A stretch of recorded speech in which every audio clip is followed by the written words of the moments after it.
qu'au moment où on t'invite, si tu es un homme blanc, on ne te pose pas la question comme telle. On ne te pose pas la question ni sur Ekuchi Bionzin, ni sur le frère Kémy Séba, ni même sur Dieudonné. Et donc, par rapport aux ouvrages que tu as lus, par rapport à ton intelligence, la question que moi je me pose quand je vois ça, je me dis, mais est-ce qu'il ne voit pas, vulgairement, qu'il peut servir d'idiot utile? Parce que nécessairement, si tu lui poses cette question-là, à ce moment-là, c'est pour cette raison. Je ne demande pas qu'on partage mon point de vue. La seule chose que je demande aux nôtres, c'est de cultiver le sens de la réflexion et de la dialectique. Ne soyez pas d'accord avec moi, mais argumentez. Je préfère que tous les frères me détestent, mais adorent la lecture, que les frères m'adorent, mais détestent la lecture. Voilà moi, si je dois résumer à peu près, mon engagement auprès des Afros. Que chacun prenne son cerveau en main, sinon le système, à l'échelle nationale ou internationale, continuera à nous broyer.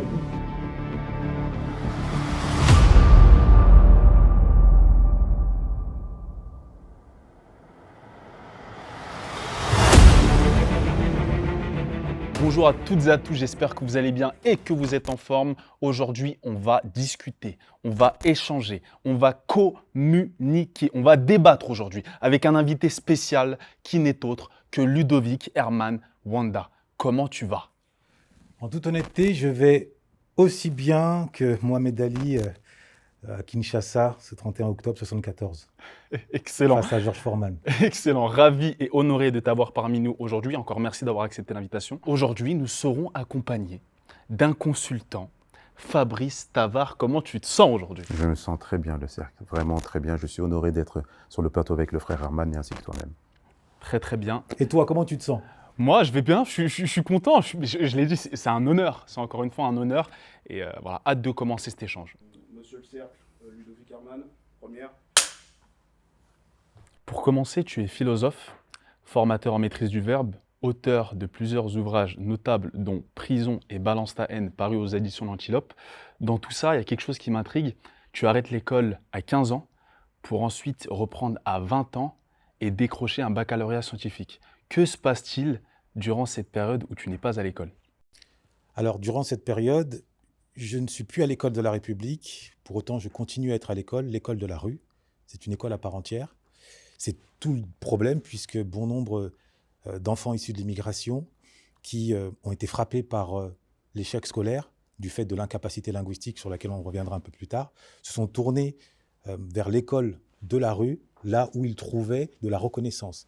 Quand dans l'école de la République, qui est l'école de l'humiliation, on se fait malmener, psychologiquement parlant, dans bien des cas, pas toujours, pour peu que l'on soit issu dans un cadre familial déstructuré, monoparentalité notamment, eh bien, on se tourne vers d'autres modèles, d'autres voies, et en l'occurrence, la rue, la street, et apparaît très vite comme un idéal pour bon nombre de jeunes au moment de la crise d'adolescence, au moment où on remet tout en question, au moment où on veut cultiver l'immédiateté, on veut tout de suite. Et pour peu qu'en prime, et c'est le cas dans les banlieues, que ce soit à Baltimore, à Grigny ou à Sarcelles, eh bien, que l'on voit ce modèle s'épanouir par des figures comme des rappeurs qui incarnent le côté bling-bling à 20 ans, millionnaire à 20 ans, eh bien, on s'y jette à corps perdu. Donc moi, j'ai connu cette deuxième école de la délinquance. D'abord, vol à l'étalage, ensuite racket. J'étais un racketteur, j'étais le Mbappé du racket. Certains anciens aujourd'hui s'en souviennent encore. Et après, j'ai basculé dans le deal. Voilà, donc entre guillemets, j'ai monté les grades sans pour autant être un totorino. Je n'ai jamais été un mafieux, un grand bandit. J'étais un petit délinquant à l'échelle de la délinquance, si je puis dire, mais suffisamment délinquant pour connaître des allers-retours en prison. Ok, tu as connu combien d'incarcérations? 5. Ok. Comment passe-t-on de Black Dandy, l'élégance noire, le cheveu lisse, à Afro-noblesse, les cheveux naturels et le chapeau africain? Alors, excellente question. Alors, cette mutation identitaire n'était le reflet d'une évolution psychologique. Avant le Black Dandy, il y a eu d'abord le blondin, la KRA, le délinquant. Parce qu'il faut, pour comprendre les fruits, il faut comprendre le tronc et si possible, aller plus en profondeur, les racines. Donc il y a eu Blondin, le délinquant, qui, en prison, réalise que la première des prisons, c'est la Caïra attitude, c'est la ghetto attitude, c'est cette culture de l'impulsivité dans laquelle il a été plongé, qui initialement était perçue comme une source de fierté, l'hypervirilité, on bombe le torse, on se prend pour un Léonidas ou un Mike Tyson, mais in fine, c'est le cercle de l'autodestruction, c'est pas le cercle chaud, mais c'est le cercle de l'autodestruction. Et quand il a fallu s'en libérer, eh bien, par quel biais? Le deal est venu un petit peu l'y aider, parce que quand on est un dealer, on ne peut pas agresser ses clients, à moins d'être totalement, de voir sur le très très court terme. Donc Blondin, c'est d'abord racketteur, mais surtout dealer. Et comment on passe de dealer à Black Dandy? C'était d'abord une rencontre improbable avec un de mes clients, parce qu'il faut savoir que le deal m'ayant éloigné de la banlieue à proprement dit, j'étais devenu le dealer de la jeunesse dorée à parisienne pendant 1 an et demi.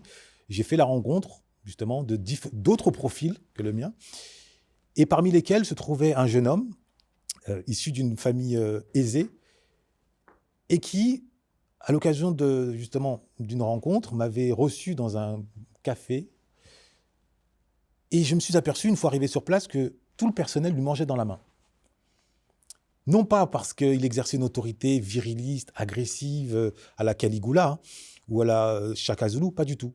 Il exerçait une autorité par l'esthétique qu'il habitait, que ce soit l'esthétique vestimentaire, verbale, gestuelle. C'était un afro? Non, ce n'était pas un afro. Et à partir de là, ça m'a interpellé. Je me suis dit, tiens, qu'est-ce que c'est que ce concept? Bon, à ma question, il a répondu, non, mais moi, je me réclame du dandysme. Donc, le mot dandy est rentré dans ma tête à ce moment-là. Et j'y ai vu intuitivement d'abord, avant d'effectuer des recherches, j'y ai vu une alternative justement à cette identité de la violence dans laquelle j'avais grandi, une alternative positive. Alors à la question, oui, mais est-ce que ce n'était pas déjà encore un support d'aliénation puisque ce n'était pas un afro? Moi, en ce temps-là, je distinguais le concept qui est universel de celui qui le porte. En l'occurrence, il s'agissait d'un caucasien, un blanc, on l'appellera comme on voudra. Donc j'ai fait le distinguo. Même si dans ma manifestation de mon dandysme, j'étais pleinement occidentalisé jusqu'au chevelu, et surtout le signe distinctif qui me caractérisait à l'époque, c'était le haut de forme.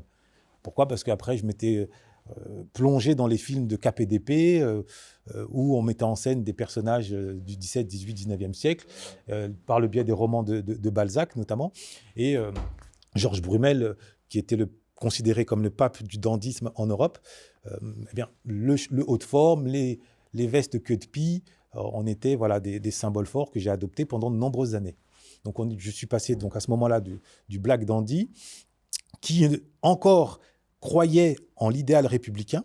Moi, il faut savoir que bien qu'ayant été ayant basculé dans l'école de la rue, je n'ai pas été jeté par la République, par mes capacités naturelles. J'avais des très bons résultats, j'étais premier de la classe, quand ce n'était pas le cas, j'étais second. Si bien que moi, la République me choyait. Je n'ai pas nourri un ressentiment à l'égard de la République, ce qui m'a permis de croire en cet idéal républicain.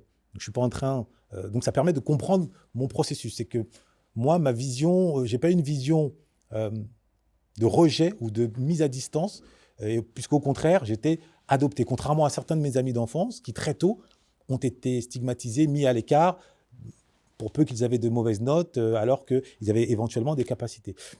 Donc, Black Dandy est apparu à ce moment-là. Je ne jurais que par la République. Je l'ai fait même d'ailleurs l'objet de 2 petits reportages, notamment un sur Direct 8 qui est encore visible. On voit mes chevelisses, notamment avec une épingle. Et à ce moment-là, je croyais en l'idéal républicain, donc liberté, égalité et fraternité. Je pensais qu'effectivement, la France du XXIe siècle était sur le chemin de ce multiculturalisme unicitaire porté et incarné par l'équipe de France, Black Blamber de Zinedine Zidane, puisque c'est à peu près dans cet élan-là que je m'inscrivais, sans avoir suffisamment pris conscience. Je n'avais pas encore étudié un certain nombre de textes, je n'avais pas encore une conscience affûtée d'une certaine réalité géopolitique notamment, sans savoir que, en contrebas, demeurait encore une France qui se voyait blanche avec un œil au beurre noir. Donc il y avait cette opposition dont je ne mesurais pas encore la portée, mais qui était quand même là, latente. Et puis donc Black Dandy, républicain, se lance à la conquête de la connaissance, à la conquête des mots, ayant compris, notamment dans mon dernier passage en prison, que le premier pouvoir de l'être humain qui lui donne accès à la liberté maîtrisée autant qu'à la force, c'était les mots, le langage. Je ne suis pas le premier à l'avoir découvert, Malcolm X en est le meilleur exemple. Le premier exemple, c'est Frédéric Douglass, qui avait même été jusqu'à dire qu'à partir du moment où un être humain se met à lire, il est inapte à devenir esclave. Donc, j'ai compris que l'esclavage, le premier esclavage, c'était l'illettrisme, c'était l'incapacité à maîtriser le langage du pays dans lequel on vit. Donc, je ne suis pas en train de faire la promotion de la langue française. Je suis en train de faire on va venir de ça de toute façon. J'anticipe. Je voudrais rebondir sur quelque chose que tu as dit très intéressant. Donc, tu étais premier de la classe. Tu es donc premier de la classe. Néanmoins, tu te laisses bercer ou tu te laisses attirer ou tu es attiré par la violence, par le racket. Comment est-ce qu'à ce moment-là, tu es le premier de la classe? Comment la culture que tu as n'est pas au service de ton intelligence pour dire je ne vais pas pencher et basculer dans les zones du ghetto? Par exemple, pour quelqu'un comme moi, qui a toujours grandi dans le ghetto et qui part du principe que ça m'a inculqué un certain nombre de valeurs, la solidarité, la franchise, l'honnêteté et la virilité, qui pour moi est nécessaire. Je rebondirai d'ailleurs sur ce que tu dis, parce qu'il y a une virilité, la virilité pour moi est polymorphe. Il y a le Black Dandy, que tu considérais comme étant propre sur lui et viril, et tu as fait le parallèle avec Shaka Zulu, mais Shaka Zulu était quelqu'un de viril, mais pas viril dans le sens agressif, je ne le crois pas. Je crois qu'il avait aussi une esthétique, et cette esthétique était une esthétique africaine, et donc tout dépend de quelle esthétique on considère que c'est pour le mot esthétique, et je crois que l'esthétique africaine n'est pas ni meilleure ni mauvaise, mais qu'elle est simplement différente. À quel moment il n'y a pas la maturité nécessaire pour se dire « je fais quelque chose de mauvais ». Et la deuxième question, est-ce que tu considères que l'esthétique occidentale est supérieure à celle africaine? Alors, deux excellentes questions. Qui nécessite qu'on se concentre bien, puisque là, on rentre dans des profondeurs. À quel moment, s'agissant déjà de la virilité, alors, et comment se fait-il que, alors que tout me destinait aux voies royales académiques, j'en fus détourné? Eh bien, là, on rentre précisément sur le terrain de la psychosociologie et la question notamment des modèles, des référents. Bon. Moi, j'ai 14, j'ai 15 ans, je suis premier de la classe, j'allume ma télévision. Le seul afro que je vois mis en lumière à la télévision, c'est Magloire. C'est Jayon Coucou dans Le miel et les abeilles. Je ne vois pas de figure dans le système, donc qui porte une cravate, qui incarne une respectabilité, auquel je peux m'identifier. À l'inverse, je vois des figures alternatives. Je vois Method Man, parce que je me suis calqué moi sur l'attitude de Method Man. Je vois Method Man, et ensuite, mes tympans et par extension mon cerveau sont torpillés par le charisme verbal et lyriciste d'un Booba. Donc, à ce moment-là, je suis percuté. Et pour couronner le tout, à 16-17 ans, on a les organes, on a la testostérone, on veut des demoiselles. En tout cas, quand on est hétérosexuel, ce qui est mon cas. Donc, on veut attraper les demoiselles. Et le modèle qui répond, entre guillemets, aux attentes des demoiselles, c'est le bad boy. Et le bad boy, c'est celui, en règle générale, qui se détourne de l'école. Donc, qu'est-ce qui se passe? Pour être plus précis, j'ai 14 ans et demi, 15 ans, je suis assis à l'école, au collège, et j'entrevois de l'autre côté de la barrière des frères qui avaient déjà, ils étaient en SECPA, ils étaient déjà orientés, hélas, mais ils étaient attroupés, entourés d'un harem. Envie, jalousie, je me dis, ah, finalement, mon idéal se trouve là-bas. D'autant que je commençais déjà, et certains de mes frères d'armes peuvent en attester, à nourrir une ambition pour devenir basketteur. Parce que j'avais un petit talent à mon petit niveau, on m'appelait un peu le Iverson, j'avais un petit talent. Si bien que la nécessité de rester à l'école, décrocher des bonnes notes, pour moi, disparaissait, se dissipait. Pas de modèle, pas de vocation, pas de passion qui se tournait vers cela. Et pour couronner le tout, la soif de plaire aux demoiselles. Donc ces trois critères m'ont poussé hors de l'école, malgré mes aptitudes. Maintenant, concernant l'esthétique. Okay. Maintenant, concernant l'esthétique, qui est une excellente question, qui m'a accompagné et qui explique la mutation entre ma vision occidentale du beau et de l'esthétique et une vision africaine et maintenant une vision universelle, c'est qu'initialement, oui, je Je suis né à Paris. J'ai grandi dans le 91 à Vigneux, entouré de tours. Pour moi, mon horizon, c'était Châtelet. C'était les clips venant des États-Unis. Donc moi, l'Afrique, à cette époque-là, ce n'était que misère, ventre ballonné, mouches qui tournent autour des enfants, famine, chaos politique. Enfin, c'était l'horreur, c'était le chaos sur Terre. On veut bien nous faire croire ici. Via TF1, via les canaux médiatiques. Donc à ce moment-là, je ne m'identifiais ni de près ni de loin à mon ancestralité, à mon identité culturelle profonde. Je m'identifiais à l'identité occidentale, à l'identité afro-américaine. Et c'est pour cela que j'arborais des baguilles, j'arborais tout l'attirail vestimentaire. Et quand j'ai épousé le dandysme, j'arborais les codes du dandysme à l'occidental. Et comment j'en suis venu à la reconnaissance de la beauté africaine, de l'esthétique africaine. Alors ça s'est fait pas après pas. D'abord, par le biais des réseaux sociaux. Le fait d'être bousculé. Tardivement alors? Oui, très, très tardivement. Ah non, mais il suffit de voir sur les émissions que j'ai faites. Ça s'est fait assez tardivement. Il y a quoi? Il y a à peu près 5 ans, 5-6 ans, tout au plus. Donc je me fais bousculer sur les réseaux sociaux. Moi, je suis arrivé très tard sur les réseaux sociaux. Jusque-là, j'étais un rat de bibliothèque. Je me concentrais sur mes écrits, sur le dictionnaire que j'avais élaboré et sur lequel repose ma formation en maîtrise du langage soutenu et du logos. Si bien que moi, les réseaux sociaux m'étaient totalement étrangers. Je m'y suis mis et là, paf, ma première intervention, je me fais bousculer. Oh, c'est quoi cet aliéné? Oh, il se prend pour ceci. Donc je me dis, mince, qu'est-ce qui se passe? Moi, je viens empreint de bonnes intentions, j'ai atterri dans un groupe afro, je me fais rentrer dedans.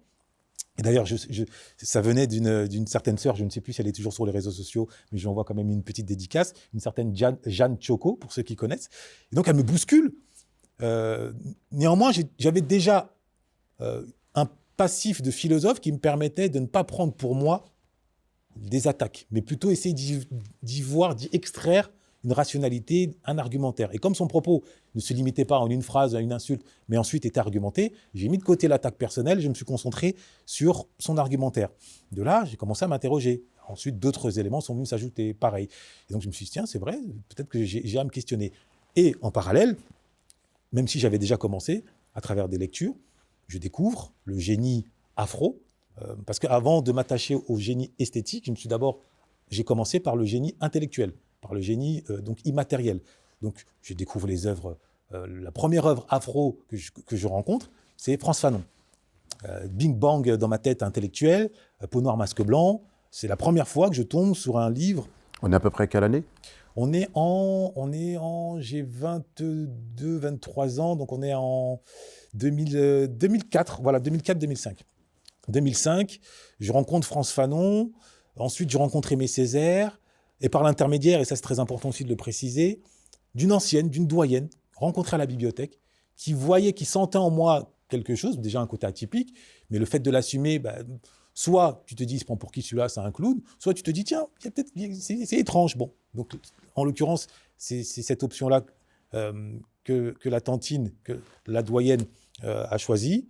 Elle s'approche de moi, elle me prend sous son aile, intellectuellement parlant. Elle comprend que je suis habité par un certain potentiel, mais néanmoins que je suis un vase vide sur le terrain de mon africanité, du panafricanisme et de tout ce qui s'y rattache en termes de substance.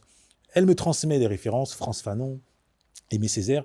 Quand je tombe sur Discours sur le colonialisme, mais je suis tombé dans un coma, c'était un choc terrible, parce que c'est un livre d'une puissance hors norme, court, mais qui à lui seul résume l'histoire de l'Occident depuis quasiment des millénaires. Peut-être on reviendra dessus, mais c'est la première fois qu'un ouvrage explique que la Shoah n'est pas née à la conférence de Wannsee en 1942, mais est née déjà dans les cales des bateaux négriers, puisque l'Europe a subi, en tout cas a fait subir aux Juifs, ce qu'ils avaient déjà fait subir aux Afro ou aux Amérindiens. Je referme la parenthèse, donc je découvre Césaire, je découvre Cheikh Anta Diop évidemment, je rencontre Omotunde, professeur Lasconi, donc je m'imprègne de cela, et en parallèle, donc, je commence à comprendre que, sur le plan du symbolisme, peut-être que mon africanité a aussi des choses à m'apprendre, à m'offrir en termes d'esthétique. Et là, je bascule du black dandy au dandysme afro, mais de manière, comme les nouveaux convertis, entre guillemets, excessive. Donc là, je ne vais pas dire que c'était des boubous toute la journée, mais c'était pas loin. C'était toutes mes tenues. C'était que des tissus afro, en veux-tu, en voilà. Et après, j'ai essayé de trouver un équilibre. Et enfin, pour répondre à ta question maintenant, la dernière du moins, qui est dans le prolongement de ce que je viens de dire,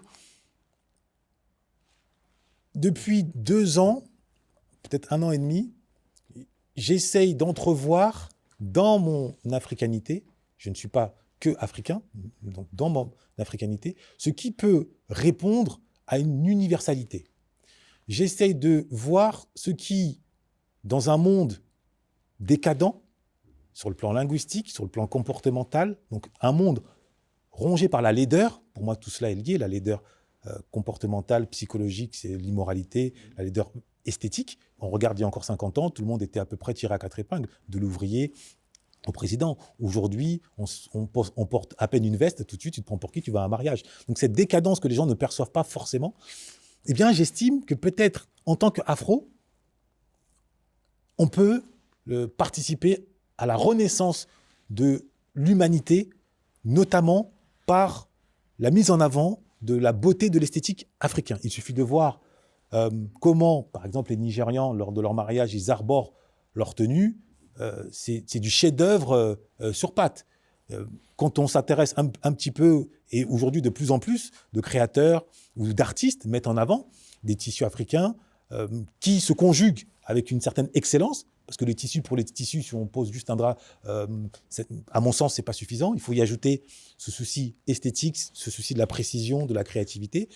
Et c'est pour cette raison qu'aujourd'hui, je suis convaincu que la beauté africaine sur le terrain esthétique peut participer à la renaissance de l'humanisme à l'échelle de l'humanité.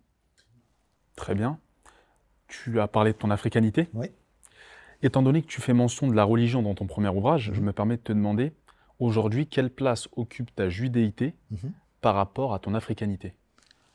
Alors, ma judéité occupe une place centrale dans le sens où ma judéité m'a permis de me rapprocher de la noblesse de mon africanité, comme j'ai eu à le dire, à le répéter, que ce soit dans mes ouvrages ou à travers certaines interviews, pour la simple et bonne raison que ma judéité ne m'a pas rapproché de Jérusalem ou enfermé dans une synagogue ou incité à porter une kippa et des papillotes et à ne manger que kasher.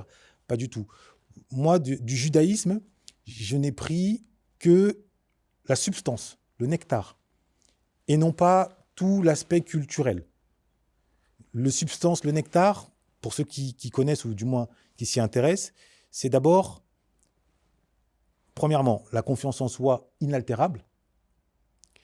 Deuxièmement, le goût immodéré de la connaissance et du débat contradictoire, notamment qui se caractérise par ce qu'on appelle les yeshivas.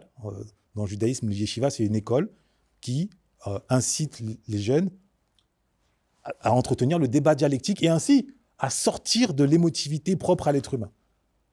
Et troisièmement, et la phrase qui résume le judaïsme à mon sens, quand tu as tout mais que tu n'as pas la connaissance, tu n'as rien. Quand tu as rien mais que tu as la connaissance, tu as tout. Donc ces principes-là qu'on retrouve dans d'autres spiritualités, dans d'autres religions. Moi, il se trouve que c'est dans le judaïsme que je l'ai trouvé, dans lequel je me suis reconnu.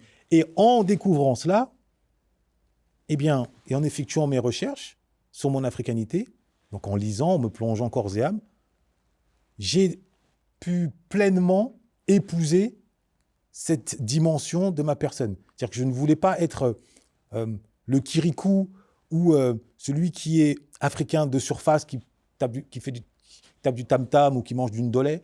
Non, je voulais être l'Africain, mais dans sa noblesse. D'où le fait qu'aujourd'hui, je fasse la promotion de l'afro-noblesse. Et il se trouve, par ailleurs, qu'en creusant, je constate que ma mère avait, entre guillemets, négligé d'insister suffisamment sur mon appartenance, étant donné que je découvre que je suis issu d'une aristocratie, notamment bamileke, que mon grand-père, le feu roi Nono Tucho, était roi de Bangwa, que mon arrière-grand-père aussi, Wantang. Donc, je découvre qu'en définitive, il n'y a pas, entre guillemets, de hasard et que, un peu comme dans l'alchimiste, j'ai fait le tour du monde pour mieux revenir, en quelque sorte, à moi-même. Très bien. Et as-tu déjà été amené, Fabrice, après je te laisse réagir, à porter la kippa? À mener, oui. Et donc pourquoi ne la portes-tu plus aujourd'hui? Ah si, il m'arrive de la porter. Il t'arrive de la Oui, porter? il m'arrive de la porter. Ok, Le fait que j'arbore en permanence un chapeau, c'est aussi une forme de kippa. ok, très bien. J'écoutais ce que tu dis sur... Il y a deux temporalités. La première temporalité, ce qui est très intéressant, c'est ton approche. Tu découvres en tout cas les lectures panafricaines ou africaines ou afro dans les années 2004. 2004, c'est ta construction. Ta construction est disparate. Tantôt tu pioches ici, tantôt tu pioches à droite. Là où je te rejoins, et je ferai un parallèle, c'est que tu as été amené à découvrir l'excellence par le biais du judaïsme, et le judaïsme t'a rapproché de ton africanité. L'important, selon moi, c'est que parfois dans les propos qu'on n'entend pas assez, c'est que cette excellence que tu dis est également une excellence africaine. C'est-à-dire que, bon, moi je suis par exemple antillais, je suis proche de mon africanité, mais j'ai connu l'excellence de par mon père et par ma mère qui était une femme qui n'a pas fait des grandes études, mais qui lisait énormément. Et contrairement à toi, j'ai pu très rapidement, ou en tout cas mes parents m'ont très rapidement exposé à Devine qui vient dîner ce soir de Sidney Poitier, ou des films de Denzel Washington, où j'en passe des meilleurs avec des acteurs, ce qui très tôt m'a permis d'avoir le goût pour le verbe et très tôt m'a permis d'avoir le goût pour le livre. Chez nous, c'est une question d'excellence et d'intelligence. C'est aussi ce que préconise depuis la nuit des temps la Nubie, en passant par l'Égypte ou le royaume d'Ashanti. Le royaume africain a toujours été un royaume de savoir. Et dans tes lectures, parce que le judaïsme arrive bien après, tu n'as pas ressenti cette essence africaine, en tout cas l'africanité, cette africanité ne t'a pas permis de te diriger directement vers cette excellence. Ah, moi, je l'ai rencontré, en toute honnêteté, assez tard, cette excellence rattachée au goût du verbe, au goût de l'écriture. C'est très tard que je découvre que les Égyptiens, l'élite égyptienne, fut la première à avoir découvert, ce qu'aujourd'hui j'enseigne, le logos, le culte du logos, le culte de la rationalité, à avoir découvert la divinité de l'être humain. Donc sa capacité à s'élever au-dessus de son animalité. Si je peux me permettre, Oui. c'est très intéressant ce que tu dis, Oui. et c'est la première fois que je t'entends le dire. C'est-à-dire que, pas dans ce sens-là, Ouais. je vais jusqu'au bout. C'est-à-dire que ce que la plupart des gens arrivent à reprocher, parce qu'en fait je lis à chaque fois les commentaires, et c'est pour ça que c'est qu'ils vont partir du principe que Hermann se construit sur le logos héraclite, d'Héraclite, ou le logos grec, qui se traduit par effectivement le savoir et le cosmos, mais très peu sur justement ce substratum africain. Et c'est la première fois, en tout cas moi j'entends, et je pense qu'ils seront ravis de savoir que finalement même dans ton enseignement, tu dis que le logos a été justement, c'est les premières traces du logos, même dans le logos même, parce qu'on sait que les grands Égyptiens, pardon, mais les grands Philosophes, présocratiques voilà. se sont formés justement en Égypte, et c'est très important, et c'est la première fois que je t'entends le dire. Alors, non seulement je le martèle, notamment dans mes masterclass, mais je l'écris. Je prends cet exemple, l'un de mes ouvrages, le deuxième, la bénédiction de Cham, en écho à la malédiction de Cham. Cham. Pour ceux qui connaissent, la malédiction de Cham, c'est le support idéologique sur lequel a reposé l'esclavage, expliquant, entre guillemets, que l'afro étant descendant de Cham et que Cham est maudit du fait d'avoir un petit peu Totalement. trahi, entre guillemets, son père Noé. Bon, donc moi j'explique de façon rationnelle que si d'aventure nous étions les descendants de Cham et que ce dernier serait maudit, il l'est par les hommes, mais certainement pas par Dieu, comme on atteste un nombre incalculable de génies, qui est la marque du don et donc la divinité, que nous possédons dans tous les domaines. Bon. Que nous précédons en tant qu'afro, c'est ça que tu me dis. Oui. D'accord, Et c'est intéressant. Et j'explique. Oui, il ne tient qu'à nous de nous désintoxiquer de cette boue psychologique qui nous fait oublier que le sang de Narmer, le premier des pharaons, coule dans nos veines, que les premiers descendants de Cham avaient fait plus que rentrer dans l'histoire. Ils lui avaient donné les fondations en un temps où une très lâche partie du monde, dont les ancêtres d'Henri Guénaud, n'était alors qu'une caverne plongée dans l'obscurité la plus primaire. Voilà, en 2014. Donc ça, c'est très intéressant. En 2014. Très bien, très bien. Pour mettre les pieds dans le plat, Ouais, concernant ton passage chez Radio J datant d'il y a 2 ans maintenant. 3 ans. 3 ans, ok, donc il y a 3 ans le passage chez Radio J. Il y a un tollé qui a éclaté récemment sur les réseaux sociaux, Ouais. sur un extrait qui a été repris et partagé à maintes et maintes reprises, dans lequel tu évoques notamment plusieurs noms, Eguchi Béhanzin, Kémy Séba ou encore Dieudonné. Pour ma part, j'avais déjà vu, mais c'est aussi le cas de Fabrice, je pense, Oui, l'entretien dans son intégralité. Nous, on l'avait déjà vu. Malgré ça, j'ai quand même été surpris par les propos que tu as tenus les concernant. Peux-tu nous expliquer, qui plus est dans un tel contexte, hein, dans le fait que tu sois dans une radio juive, peux-tu nous expliquer comment Ludovic Herman Wanda se retrouve dans une radio juive à invectiver, c'est comme ça que je l'ai ressenti, d'autres afros? Alors, deux choses importantes. Le contexte personnel, le contexte national. Contexte personnel. Je suis sur place, dans les locaux de radio juive, en qualité d'écrivain. Donc, venu faire la promotion d'un ouvrage Balance ta haine. Contexte national, qui est rattaché à mon ouvrage, en tout cas c'est ma description, la France est aujourd'hui dominée par la haine. Pour le dire autrement, avec un terme plus spirituel, plus mystique, est dominée par le diable.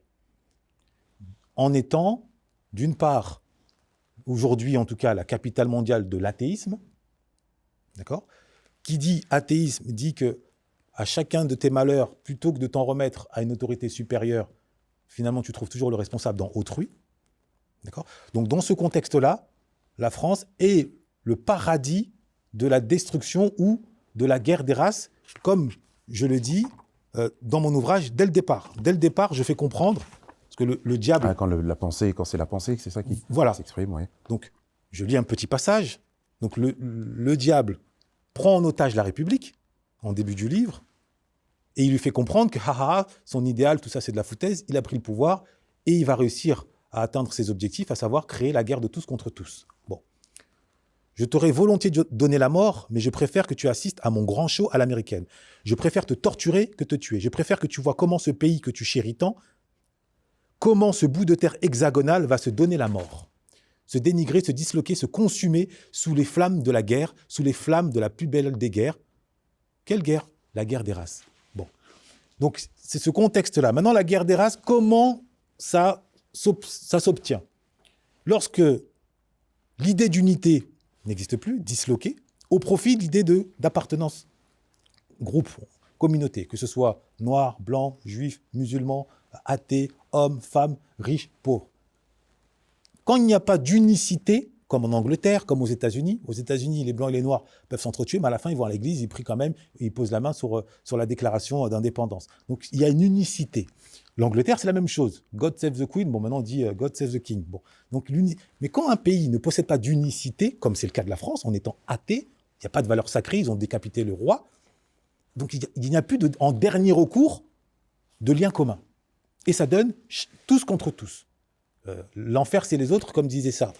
Et en l'occurrence, concernant, pour revenir à ta question plus précisément, et à la polémique, si je puis dire, la communauté afro, j'expliquais dans ce passage, et plus largement dans mon livre et dans mon intervention, que la France est minée par ce règne de la victimisation, et que personne n'y échappe. J'ai bien dit personne n'y échappe. La France. J'ai bien dit la France. Pas la communauté afro. Non. La France. Et dans la France, les femmes se victimisent, les hommes se victimisent, les blancs se victimisent, les juifs se victimisent, les musulmans se victimisent, les afros se victimisent. Et qu'est-ce que ça signifie que se victimiser ? Parce que c'est là où parfois on ne comprend pas. Ce n'est pas nier quand je dénonce ça, ou quand en tout cas je mets le doigt là-dessus, parce que j'aime pas le mot dénonciation. Quand je mets le doigt sur cette réalité, quand je pose ce diagnostic, je ne nie pas que nous subissions des injustices, la discrimination, des actes racistes. Non, se victimiser, c'est subir quelque chose, mais ne pas réagir pour ne plus subir. C'est attendre une réaction de l'extérieur.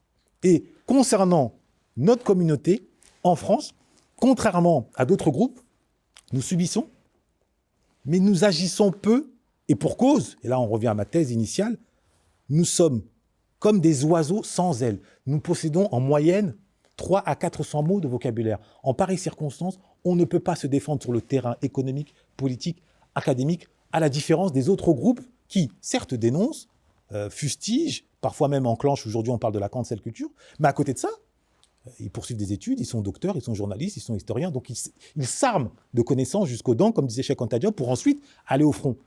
Là où nous, on fustige, on dénonce, mais on ne fait rien d'autre. Et pour revenir concrètement aux acteurs principaux, alors, s'agissant de Dieudonné, si c'était à refaire, l'interview aujourd'hui, là, je ne prononcerai pas son nom et en des termes que j'ai prononcés.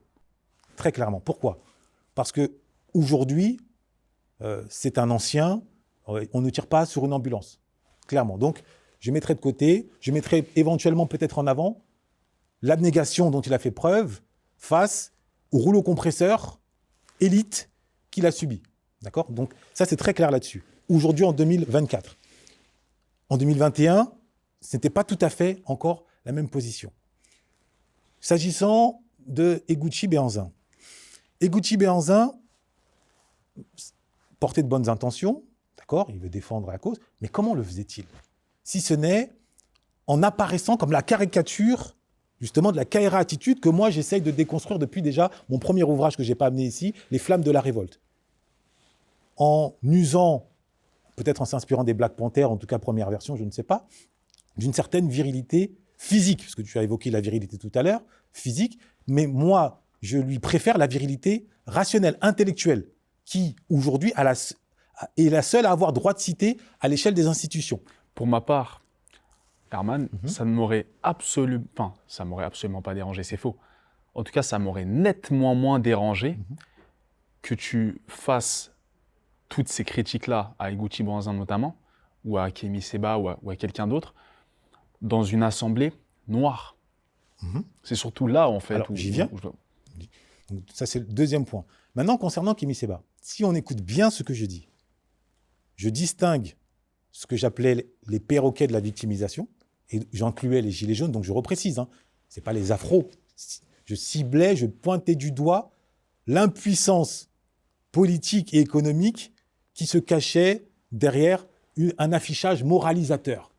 C'est Nietzsche qui explique que finalement, la morale du ressentiment, le faible attaque le fort, mais sous couvert de morale. Alors, dans l'instant, c'est bien. Sur le long terme, ça ne produit rien du tout. Bon. Donc, Béhanzin s'inscrit dans cette dynamique-là. Maintenant, Kémy Séba. Kémy Séba, il est venu sur le plateau des funérailles. Totalement. On a évoqué entre nous, entre les lignes, ce moment-là. Lui-même est revenu, il dit sur Radio J, tu avais parlé de moi, etc. Il a même précisé qu'effectivement, 20 ans auparavant, on était à deux doigts d'en venir aux mains. Quelques accrochages. D'accord ? Lors de cette même interview, moi, je lui ai accordé et reconnu le mérite qui est le sien aujourd'hui. Aujourd'hui, Kémy Séba n'est plus Kémy Séba. Aujourd'hui, Kémy Séba est une idée. J'ai évoqué, lors de cette même interview, la dialectique hegelienne, et qu'il incarnait par sa personne, comme d'autres grandes figures par le passé ont incarné, il incarne cette renaissance de la virilité. Si je dois trouver une image, Kémy Séba est non pas l'urgentiste, comme parfois il le dit humblement, il est plutôt un chirurgien qui a greffé des testicules à l'identité afro. Jusque-là, les dirigeants, les leaders d'opinion afro, ils ne portaient pas un verbe haut, fort, viril qui pouvait rendre fier toute une jeunesse. Il est venu et il est encore, et Dieu merci, il incarne cette force-là. Maintenant, ça ne signifie pas que entre lui et moi ne se dressent pas des divergences sur le terrain idéologique. Totalement. Donc, non, mais ça, c'est important de le préciser, et c'est ce que j'ai précisé en sa présence. Mais les divergences idéologiques ne peuvent pas me permettre, moi, de nier son importance historique. Bon, en 2021, à mon sens, il n'avait pas l'importance historique qu'il a aujourd'hui. Et dans l'interview Radio J, je ne l'ai pas accablé outre mesure là-dessus. Sur la question de l'antisémitisme, parce que ça reste quand même important, nier que l'antisémitisme existe au sein de certains afros, pour moi, c'est cultiver le déni ou l'angélisme. D'accord ? Pour moi, il existe. Et il suffit d'attester, comme on atteste, certains commentaires qui sont venus directement accabler mon nom suite à la diffusion, où, moi, ce qui m'a ému le plus, ce n'est pas tant les réactions négatives, c'est normal, vu comment on s'était monté, c'est plutôt directement des attaques selon lesquelles un juif afro, c'est forcément un traître, de facto. Tandis qu'un musulman afro, ah bon, ça passe. Malcolm X, Mohamed Ali, ça on passe. Comprend. Si je peux me permettre, ça on comprend. je reviens sur le départ de la discussion, sur l'unicité de départ. Je ne suis pas convaincu qu'aux États-Unis, il y ait une unicité. Je ne crois pas que, tu disais à juste titre que les Afros allaient prier, que les Blancs priaient. À la fin, ils se retrouvaient dans des églises. Ils sont dans des églises séparées. Je crois que c'est comme ici, ça ne fonctionne pas plus. Et je crois, moi, et je suis même convaincu que le monde se divise en camps, en réalité, et que chacun a son camp, et qu'il nous faut être assez intelligent à un moment donné pour transcender son camp et le mettre au service d'une cause plus forte, telle une nation, ou quoi que ce soit. Mais ce qui est intéressant, effectivement, ce que disait... Alors, juste, parce que ce que tu viens de dire est très important, transcender une cause telle une nation. Tu te souviens, plus récemment, de ce qu'a subi Copernic, le footballeur afro-américain, qui a osé, aux yeux des Américains, blasphémer l'identité américaine en posant genoux pendant l'hymne. Bon. Initialement, afro comme non-afro se sont insurgés contre lui. C'est pour dire... Pas tous. Attends, majoritairement. Ensuite, par son abnégation, par sa résistance et par le côté martyr qu'il incarnait, au même titre que Dieudonné, il a attiré la sympathie et ensuite d'autres ont compris que... Je ne suis pas convaincu, mon frère.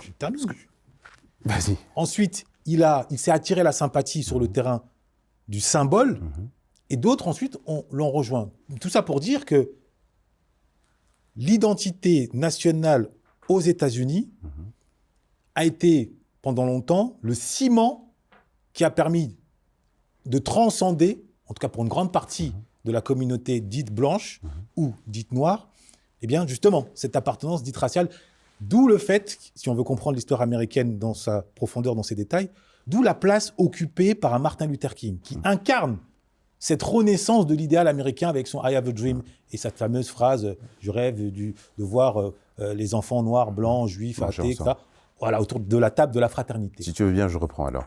Donc, je ne suis pas convaincu de ça. Je ne crois pas que David Copernic, d'ailleurs, il a été immédiatement très suivi par les Afro-Américains et dans le monde du football américain, et même à travers le monde, puisque des Anglais se sont mis à poser le genou à terre. Donc, je ne crois pas qu'il a été isolé, je ne crois pas que c'est dans un sentiment de victimisation, je crois plutôt qu'il y a un certain nombre d'hommes et de femmes qui étaient conscients de cette chose et qui l'ont immédiatement suivi. Moi, c'est mon avis. J'ai parlé de victimisation pour Copernic. Oui, tu as dit victime, c'est quand il est devenu victime que... Martyr. Non, tu as dit victime et martyr. Bon, on pourra regarder, mais si tu ne l'as pas dit, c'est... Après, victimisation, je réinsiste, ça ne veut pas dire qu'on n'est pas victime. Je comprends, laisse-moi terminer, mon frère, je comprends. Mais ça, c'est une chose. C'était pour préparer l'intervention suivante en me disant, lorsque on t'invite sur Radio Juive, on t'invite parce que tu as une identité multiple. Et tu as dit qu'on t'a invité en tant qu'écrivain. Tu as donc une identité multiple, et cette identité multiple, elle s'inscrit dans une racine à la fois de la négritude, tu es un homme noir, et converti à la religion juive. Quand ils étudient ton livre, ils comprennent, et tu le dis toi-même, que le judaïsme t'a extirpé de la violence que tu as grandi, que tu as connue étant jeune, donc de cette violence afro. Et m'a rapproché. Et t'a rapproché de ton africanité. Ça, tu le dis maintenant, c'est pas ce qu'on a entendu. C'est ce que j'ai écrit. Dans le bouquin. Oui, mais le bouquin, par exemple, moi je l'ai acheté et je l'ai lu. Laisse-moi terminer, mon frère. Non, mais dans l'interview, je le dis aussi. D'accord. Tu dis c'est parce que... Ah si, si, dans l'interview, je le dis. D'accord. Tu le dis, et je respecte que tu le dises. Ceux qui montent cette partie-là ne le voient pas et ne l'entendent pas. Je continue. Ce qui est important, c'est la chose suivante. On t'invite, et bien souvent, dans le monde dans lequel on vit, on est assez intelligent pour savoir un élément fondamental, c'est que quand on a une double identité, on s'efforce toujours de la faire jouer contre nous-mêmes. C'est-à-dire qu'au moment où on t'invite, si tu es un homme blanc, on ne te pose pas la question comme telle. On ne te pose pas la question ni sur Eguchi Bionzin, ni sur le frère Kémy Séba, ni même sur Dieudonné. Et donc, par rapport aux ouvrages que tu as lus, par rapport à ton intelligence, la question que moi je me pose quand je vois ça, je me dis, mais est-ce qu'il ne voit pas, vulgairement, qu'il peut servir d'idiot utile? Parce que nécessairement, si tu poses cette question-là, à ce moment-là, c'est pour cette raison. Venons sur Eguchi Bionzin, qui est très intéressant. Il est inévitable que c'est un homme qui n'a pas notre éloquence. Mais je pars du principe que dans le monde, chacun a les dons nécessaires pour accomplir son chemin individuel et que par conséquent, il ne peut ne pas être attiré par la lecture. Et effectivement, il y a l'être et le paraître. Le paraître et le fait qu'il ne s'exprime pas bien. On est clair là-dessus. Mais dans tout ça, il y a un certain nombre de choses qu'il a fait. C'est-à-dire qu'il a mis de la lumière, par exemple, sur une de nos sœurs dans le 92, chez Balkany, qui a vécu des situations très difficiles. Moi-même, j'ai été avec un grand frère qui s'appelle Bif, un frère que je respecte, avec qui j'ai beaucoup appris des choses. Et donc, nous avons été, et j'ai vu cette sœur pleurer. et il y avait une queue d'afro et de non-afro, suite à la lumière amenée par les actions de la LDNA, sur cette femme-là. Si lui n'est pas là, ni toi ni moi, avec toute l'éloquence que nous avons, nous apporter cette lumière là-dessus. Donc il y a, selon moi, quand on est un homme comme toi avec une telle intelligence, une nuance à apporter, parce que la pensée complexe est l'élite de la pensée. Il faut savoir nuancer son propos. Même si, quand on s'inscrit dans une interview très rapide, on n'a pas le temps d'expliquer le monde. Ce qui est fondamental. Je finis encore. Okay. D'accord, je finis. Ensuite, en ce qui concerne Dieudonné. Dieudonné, antisémite, non antisémite, on le partage, on ne le partage pas. Là n'est pas la question. Au moment où on pose la question d'un nègre vers un nègre. On dit, voilà, cet homme noir, qui est une autorité, tu es écrivain, tu t'exprimes bien, qui est sorti, qui a été extrait par notre religion, la religion juive, nous allons lui faire dire ce que nous ne voulons pas dire. Et de ce fait, l'inconscient collectif diront, voilà, voyez, si cet homme-là le dit, si ce noir le dit, et il a vécu avec eux, il dit qu'une grande partie des quartiers sont antisémites, alors ils sont antisémites. Et c'est là où il y a une problématique, parce qu'il n'y a pas de nuance à porter. Il n'y a pas de nuance, et la nuance est importante. En ce qui concerne le frère Kémy Séba, effectivement, tu dis Kémy Séba, c'est tout à fait autre chose. Kémy Séba n'est pas le Kémy Séba de 2020 à 2024, comme le frère Aman n'est pas le frère Aman de 2021, puisque, visiblement, si cette interview venait à être amenée aujourd'hui, tu ne le dirais pas de la même manière, donc tu n'es déjà pas le même. Donc, inévitablement, bien sûr, j'espère que dans 10 ans, nous serons encore beaucoup plus avancés intellectuellement. Le fait est, c'est qu'avec ton niveau de 2021, comment est-ce que tu ne peux pas te poser la question, qui me semble être fondamentale, est-ce que ces propos-là ne vont pas jouer contre ma communauté? Est-ce que je ne suis pas en train d'invectiver l'homme nègre au profit d'une autre communauté? Ok. Alors, très bonne question. Je vais essayer de revenir sur les différents points, mais d'abord, je termine sur la première question, enfin sur la dernière question. Est-ce que, à ce moment-là, je me disais communautaire? Non. En 2021, je ne me réclamais pas du communautarisme. En 2021, je n'étais pas présentateur des funérailles des tabous. En 2021, j'étais écrivain. Donc, en tout cas, libre penseur. J'examinais la société dans son entièreté. Et dans cet examen, j'analysais les phénomènes dits communautaires. Et il se trouve que le communautarisme, j'ai insisté tout à l'heure, je vais revenir dessus, en France, c'est de la victimisation, selon mon prisme, du fait qu'on pointe du doigt des problèmes, je ne dis pas qu'ils n'existent pas, sans chercher de solution. Donc on enferme les gens dans une pensée négative, autodestructrice, et à plus forte raison, quand en parallèle, ils ne s'inscrivent pas dans une dynamique d'élévation, et notamment soit sur le plan académique, soit sur le plan professionnel.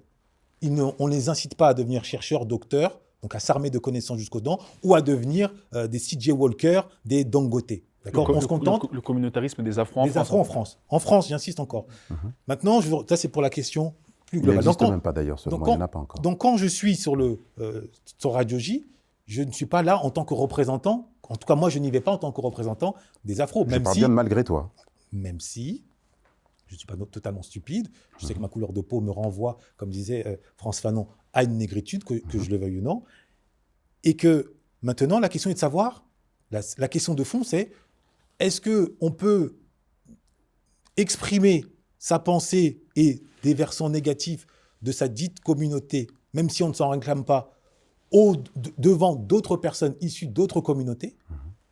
Moi, je considère que dès lors qu'en parallèle, on propose des solutions, des remèdes, oui, tu poses un diagnostic à condition de poser des remèdes. Je ne poserai aucun remède.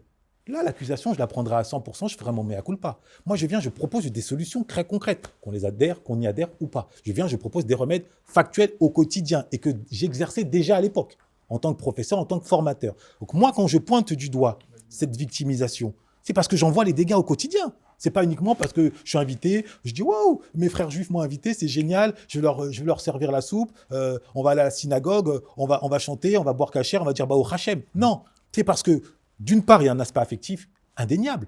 Moi, de l'intérieur, je vois la souffrance qui est la leur quand les Amadou Koulibaly, l'hypercacher, je vois la peur qui existe dans cette communauté. Donc je peux. Laquelle, la communauté noire ou non, la communauté juive. Je vois cette torpeur, je vois ce trauma. Mais tu ne vois pas la peur de la communauté noire? Non, je pose des questions. Je peux pas, mais je pose la question. Ça fait depuis, je crois, je l'ai dit 3, 4, 5, peut-être 10 fois, mais je vais le redire. j'examine les peurs, les traumas de toutes les communautés. J'explique dans l'ouvrage, et j'ai déjà expliqué dans certains endroits, que la victimisation, ça ne veut pas dire qu'on n'est pas victime. La communauté afro, personne ne souffre plus qu'elle. Je l'ai dit, je l'ai redit, je l'ai écrit. D'autant qu'elle n'a pas les armes, pour le moment en tout cas, pour sortir de cette souffrance. Je l'ai encore dit, donc oui, je la vois. Maintenant, une fois qu'on a dit ça, qu'est-ce qui se passe? On se contente de dire, on souffre, à la tonton David, issu d'un peuple qui a beaucoup souffert, je peux rien... Bon, pour moi, ça, c'est autodestructeur, puisque, on l'a encore vu récemment, vous avez peut-être suivi cette actualité où un frère, apparemment en tout cas, dans un métro, invective... J'ai vu. Voilà, invective une famille juive. Donc moi, c'est de cette part de souffrance-là aussi que j'ai observé. Mais ils n'ont pas le monopole, la communauté juive n'a pas le monopole de la souffrance, loin s'en faut. Je dis juste qu'elle existe. Et elle existe aussi parce qu'au sein de la communauté afro, certains se sont laissés, par frustration sociale, et non pas dès leur naissance, par frustration sociale, contaminés par un discours victimaire qui consiste à trouver un bouc émissaire à l'extérieur. Soit c'est le juif, soit c'est le riche. Tout ça, je l'explique. Maintenant, pour revenir, parce que c'est très important, à Eguchi Béhanzin. Et c'est là peut-être qu'il y aura une ligne de divergence. Quand il a mis en lumière l'affaire qui s'est abattue sur la tantine, sur notre mère à tous, à Levallois. Et tu l'as dit, c'était une blessure, c'était émouvant. Très bien. On a crié au racisme, à la discrimination. Très bien. On n'a pas crié, c'est une vérité, frère. Ta sémantique est importante. Mais je te coupe pas, mais ta sémantique est importante. Frère. Quand je dis on a crié au racisme, je vais expliquer pourquoi. Tout comme toi, j'ai le souci des mots, je choisis mes mots, j'essaye en tout cas, en comprenant le sens et ensuite en prolongeant le propos. Et c'est parfois le reproche qu'on m'adresse. Et j'insiste, moi, en tant que médecin, ce n'est pas parce que je diagnostique un cancer que je suis en faveur du cancer. Ou à l'origine. Ah, d'accord. Et encore moins à l'origine du cancer. D'accord. Par contre, parfois, les vérités blessent pour mieux guérir. Bon. Dans certains cas, pas dans tous les cas, derrière ce que l'on qualifie de racisme, d'actes racistes, de propos racistes, se cache juste un mépris. Un mépris fondé sur certains critères. Moi, j'ai été sur place. J'ai même failli effectuer une vidéo, un contre-reportage. Je me suis abstenu. Parce que je me suis dit, non, il y a l'émotion très forte. La tantine, elle souffre. Émotionnellement, je ne peux pas poser, moi, mon regard d'écrivain, rationaliste, froid. Par contre, avec du recul, maintenant, avec de la distance. Et j'espère que, depuis, elle a pu monter, se relever et que son affaire prospère. Mais dans les faits, ce qu'on lui reprochait, c'est ce que nous, individuellement, en catimini, on se reproche en permanence. On se contente de faire pour faire. On ne répond pas aux exigences de l'excellence. Moi, j'ai été sur place, je n'étais pas tout seul. Je ne vais pas citer des noms, je n'étais pas tout seul. La première phrase qu'une femme qui m'accompagnait notamment a prononcée, une afro, conscientisée, je précise, a prononcé en arrivant sur place, c'est en fait, c'est pas une boulangerie, c'est une cave. Mon frère, je peux te parler ou pas? Ouais. J'ai été. Ouais. Je ne sais pas comment elle a vu ça, mais moi j'étais dedans. Mais j'étais aussi. J'étais avec des amis. Alors, là, ça ne ressemblait pas du tout à une cave. Quand on dit cave, c'est une métaphore. C'est pour dire que quand tu arrives dans cette boulangerie, les critères d'excellence, quand tu compares, c'est toujours pour savoir ce qui est excellent ou pas, il faut comparer. Quand tu compares avec les autres boulangeries qui étaient dans le même quartier, je t'assure, ça tranchait. Je ne dis pas qu'elle méritait. C'est important ce que tu dis, je ne veux pas te couper. C'est très important ce que tu dis. C'est-à-dire que le critère, c'est une question de perception. La perception, c'est le rapport dont notre esprit est confronté au réel. Si tu vas dans une boulangerie dans le 16e arrondissement avec un panier moyen de 50 ou 60 euros et que le propriétaire a mis 200 000 ou 300 000 ou 400 000 euros, et que tu vas dans une boulangerie dans le 19e mais que le pain est aussi bon, ça ne veut pas dire parce que ta boulangerie est moins décorée que ta boulangerie est moins bonne. Et plus important que ça, parce que ce que tu dis, c'est très dangereux, ça veut dire qu'on pourrait quelque peu légitimer le fait que ces gens-là soient racistes et se mettent la journée devant sa boulangerie pour dire « Ne venez pas acheter du pain chez cette dame parce que ce n'était pas une bonne boulangerie », le fait qu'elle puisse se faire menacer chez elle le matin parce que sa boulangerie, c'est une cave. Alors, c'est pour ça que diagnostiquer un cancer, ça suscite surtout pour... les premiers concernés, une réaction émotionnelle. Tu me dis, c'est très dangereux ce que je dis. Moi, je suis en train de t'expliquer. Je suis pas dans l'émotion. Le mot dangereux, c'est un mot émotionnel. C'est pas un mot rationnel. Quand tu dis, tu qualifies quelqu'un de dangereux, c'est un mot du dictionnaire, c'est un mot rationnel. Même les mots émotionnels sont dans le dictionnaire. Mais c'est un mot rationnel. On poursuit. Qui qualifie une émotion plus que... Qui qualifie une émotion, mais qui qualifie que l'émotion, qui n'est pas une émotion. Soyons précis. Si on parle, il faut être précis, mon frère. Je suis on ne peut plus précis. Mhm. Je reviens sur mon propos.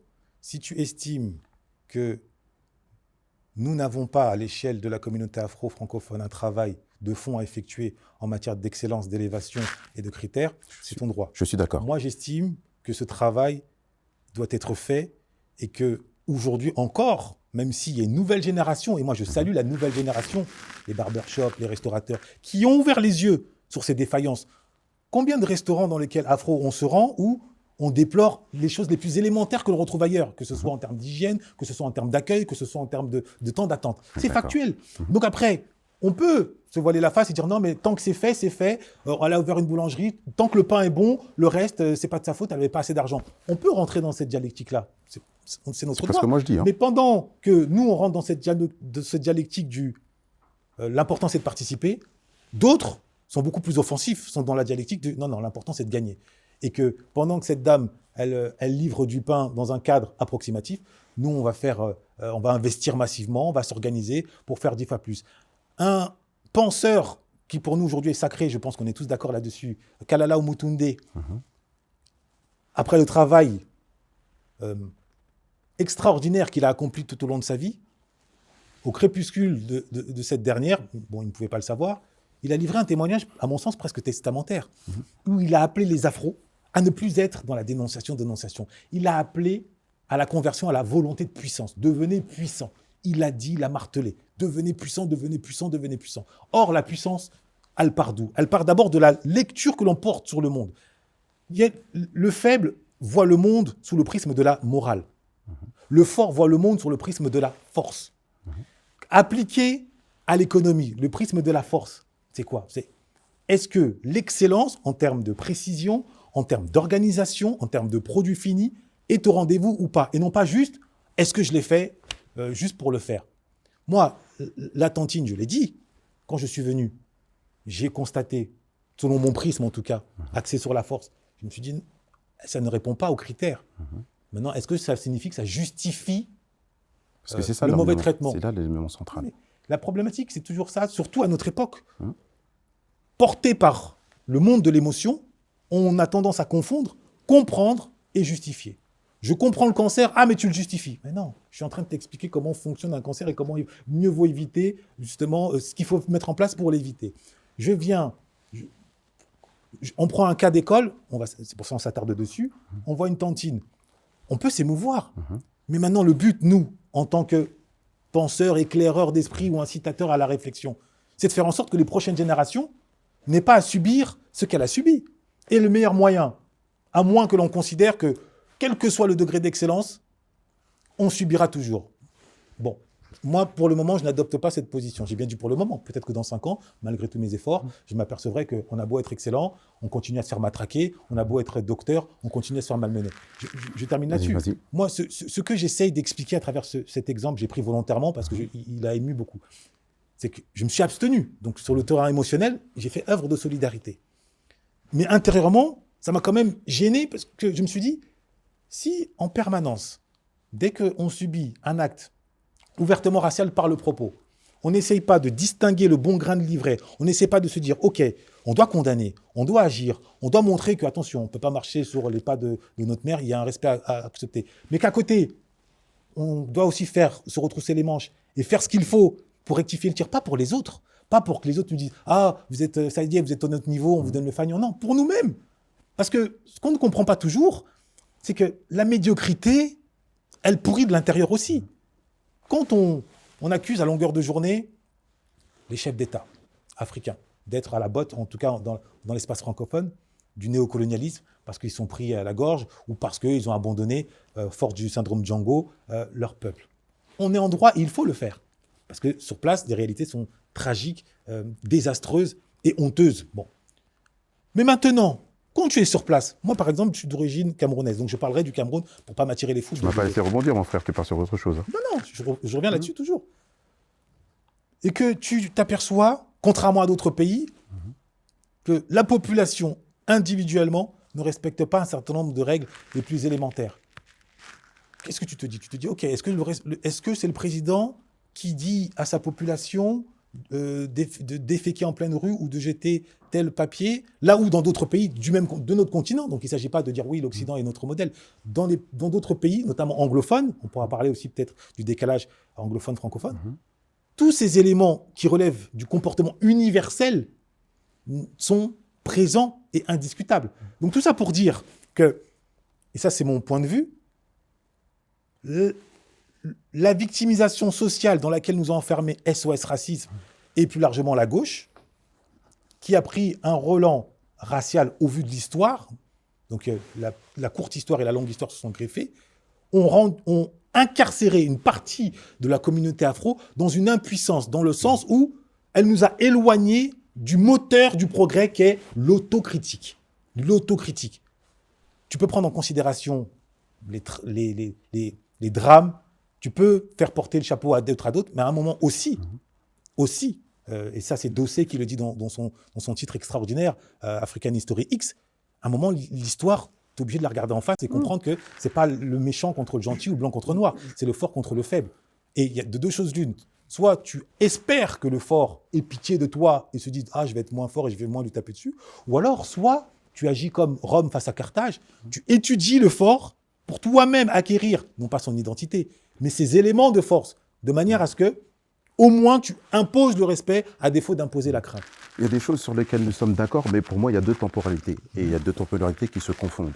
La première est que ce dont moi je te parlais, c'est de l'action et la lumière qu'Eguchi Bonzin a mis sur cette dame qui n'est pas victime de ce que tu as utilisé, mot racial, parce que tu l'as déjà utilisé dans ton interview, tu faisais le parallèle entre le fait qu'il y ait des choses inconscientes que tu appelais racialisées et que tu n'as pas mis dans le racisme, mais pour la même action, tu l'as mis dans l'antisémitisme, qui est un racisme. Là, par exemple, tu nous dis, si, ou en tout cas tu sous-entends, si elle était dans l'excellence, peut-être qu'elle ne serait pas victime de. Moi, je ne suis pas en train de te parler de ça. Je suis simplement en train de te dire qu'il y a une femme qu'on insulte de sale négresse, une femme devant laquelle on vient chez elle le matin, à 5 h du matin, pour l'empêcher d'aller vendre son pain.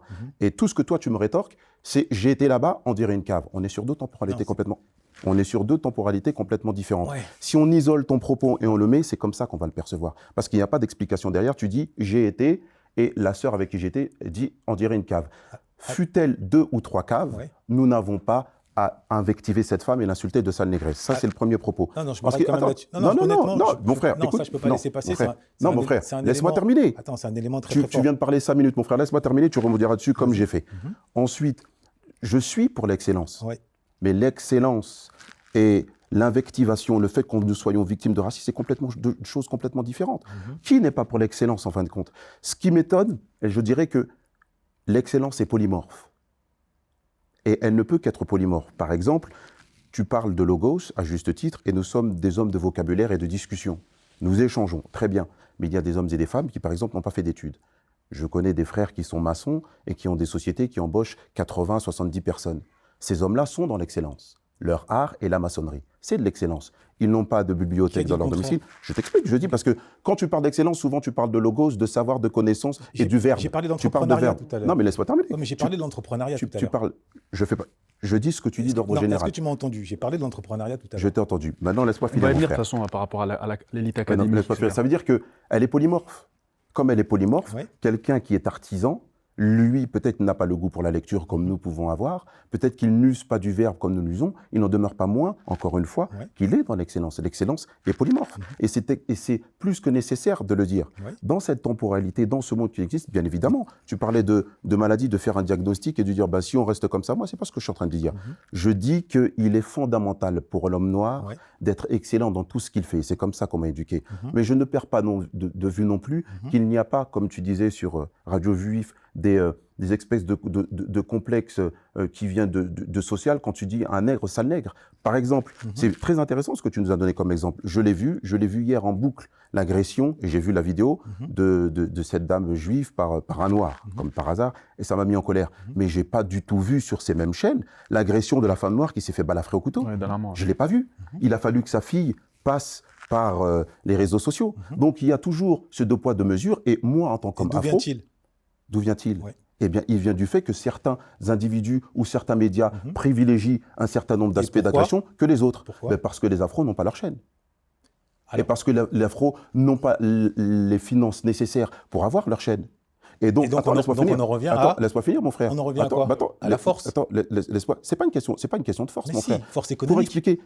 Force académique. Mais c'est ce que je dis depuis tout à l'heure. Attends, mais c'est parce que je te contredis pas là-dessus. C'est pour ça que je te dis qu'il y a l'excellence. Maintenant, je te dis que pour arriver à une certaine force, il faut un cheminement. Oui. Le monde ne s'est pas fait en un jour, Rome ne s'est pas fait en un jour, pas même la force économique que peuvent avoir les Occidentaux aujourd'hui, elle ne s'est pas fait en un jour. Ça, c'est encore une temporalité différente. Bien sûr que si les Noirs avaient leur chaîne, dans une volonté, non pas de puissance, comme dirait Nietzsche, mais moi, dans une volonté de transcendance, c'est-à-dire qu'il ne suffit pas de considérer que la volonté de puissance va nous amener quelque part, parce que le monde occidental s'est greffé sur cette volonté de puissance, et on voit qu'on est dans un monde moribond, tu l'as dit, avec une espèce de décadence. Il nous faut donc, nous, en tant qu'Afro, prendre le meilleur de ce monde que nous voyons et que nous avons vécu, donc parce que nous sommes profondément occidentaux, mais aussi d'avoir une perspective afro pour mélanger les deux et pas être simplement dans une volonté de puissance, mais une volonté de transcendance. C'est-à-dire de pouvoir inclure de manière universelle le bon et le mauvais de tout être. Mais ce qui m'embête dans ce que tu dis, et véritablement, c'est cette réflexion-là. Cette espèce de prisme, ce prisme dans lequel on parle d'excellence sans nuancer les propos. Je peux répondre ou pas? Oui. Bon. Vas-y, Herman. Alors, je vais revenir sur ce que j'ai dit.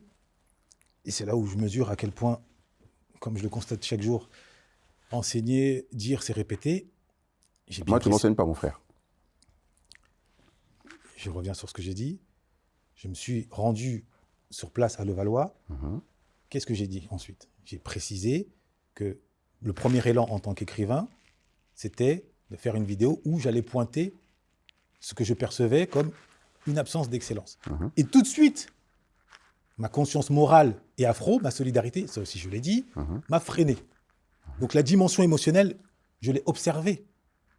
Donc ce que tu dis, ça tranche, j'allais dire, c'est à 1000 lieues de mon propos. Donc ça, c'est la première chose. Qu'est-ce que je dis? Tu as dit que je me suis contenté de venir dire « Oh, c'est une cave, point ». C'est ta sœur qui a dit ça, mon frère. C'est ce que tu nous as dit.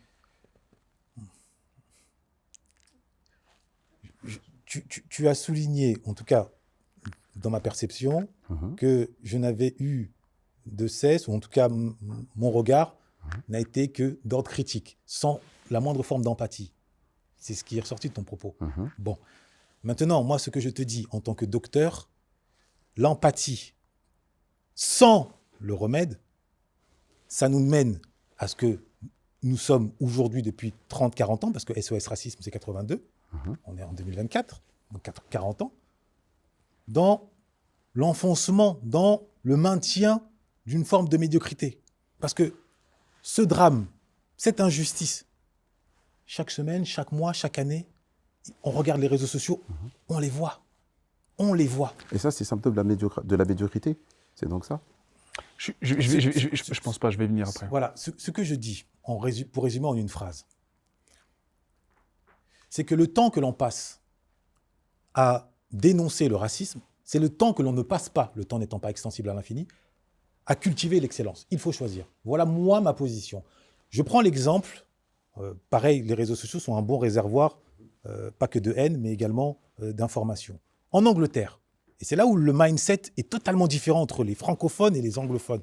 Et pardon de le dire, tu illustres la mentalité francophone. Un anglophone, alors je ne sais pas si c'était à une terrasse d'un café, il s'est fait traiter, entre guillemets, de sale nègre ou autre. La réponse était extraordinaire. Plutôt que de dire « Ah, sale raciste, pourquoi tu me dis ça ?» Non, non, non. Il s'est levé, il a fait preuve d'une excellence incroyable en ironisant et ensuite en déployant un argumentaire qui a réduit à néant le propos de son assaillant. Voilà moi ce à quoi j'appelle. C'est-à-dire ne plus accorder la moindre importance sur le terrain émotionnel à des attaques à caractère raciste. Voir ce qui se cache derrière, d'une part, et d'autre part, se regarder dans une glace pour se dire que, ah tiens, peut-être que je peux m'améliorer, pas pour plaire, je répète encore une énième fois au cas où, pas pour plaire aux voisins blonds aux yeux bleus, mais pour que nous-mêmes, nous nous plaisions et nous inscrivions dans une dynamique positive. Quand je parle de volonté de puissance, pour moi, la volonté de puissance, passe par la transcendance. La puissance est dans les faits, mais ça nécessite de se dépasser, ça nécessite de se remettre en question. Donc ça ne s'oppose pas. C'est dans les faits, c'est agir de manière efficace, de manière forte.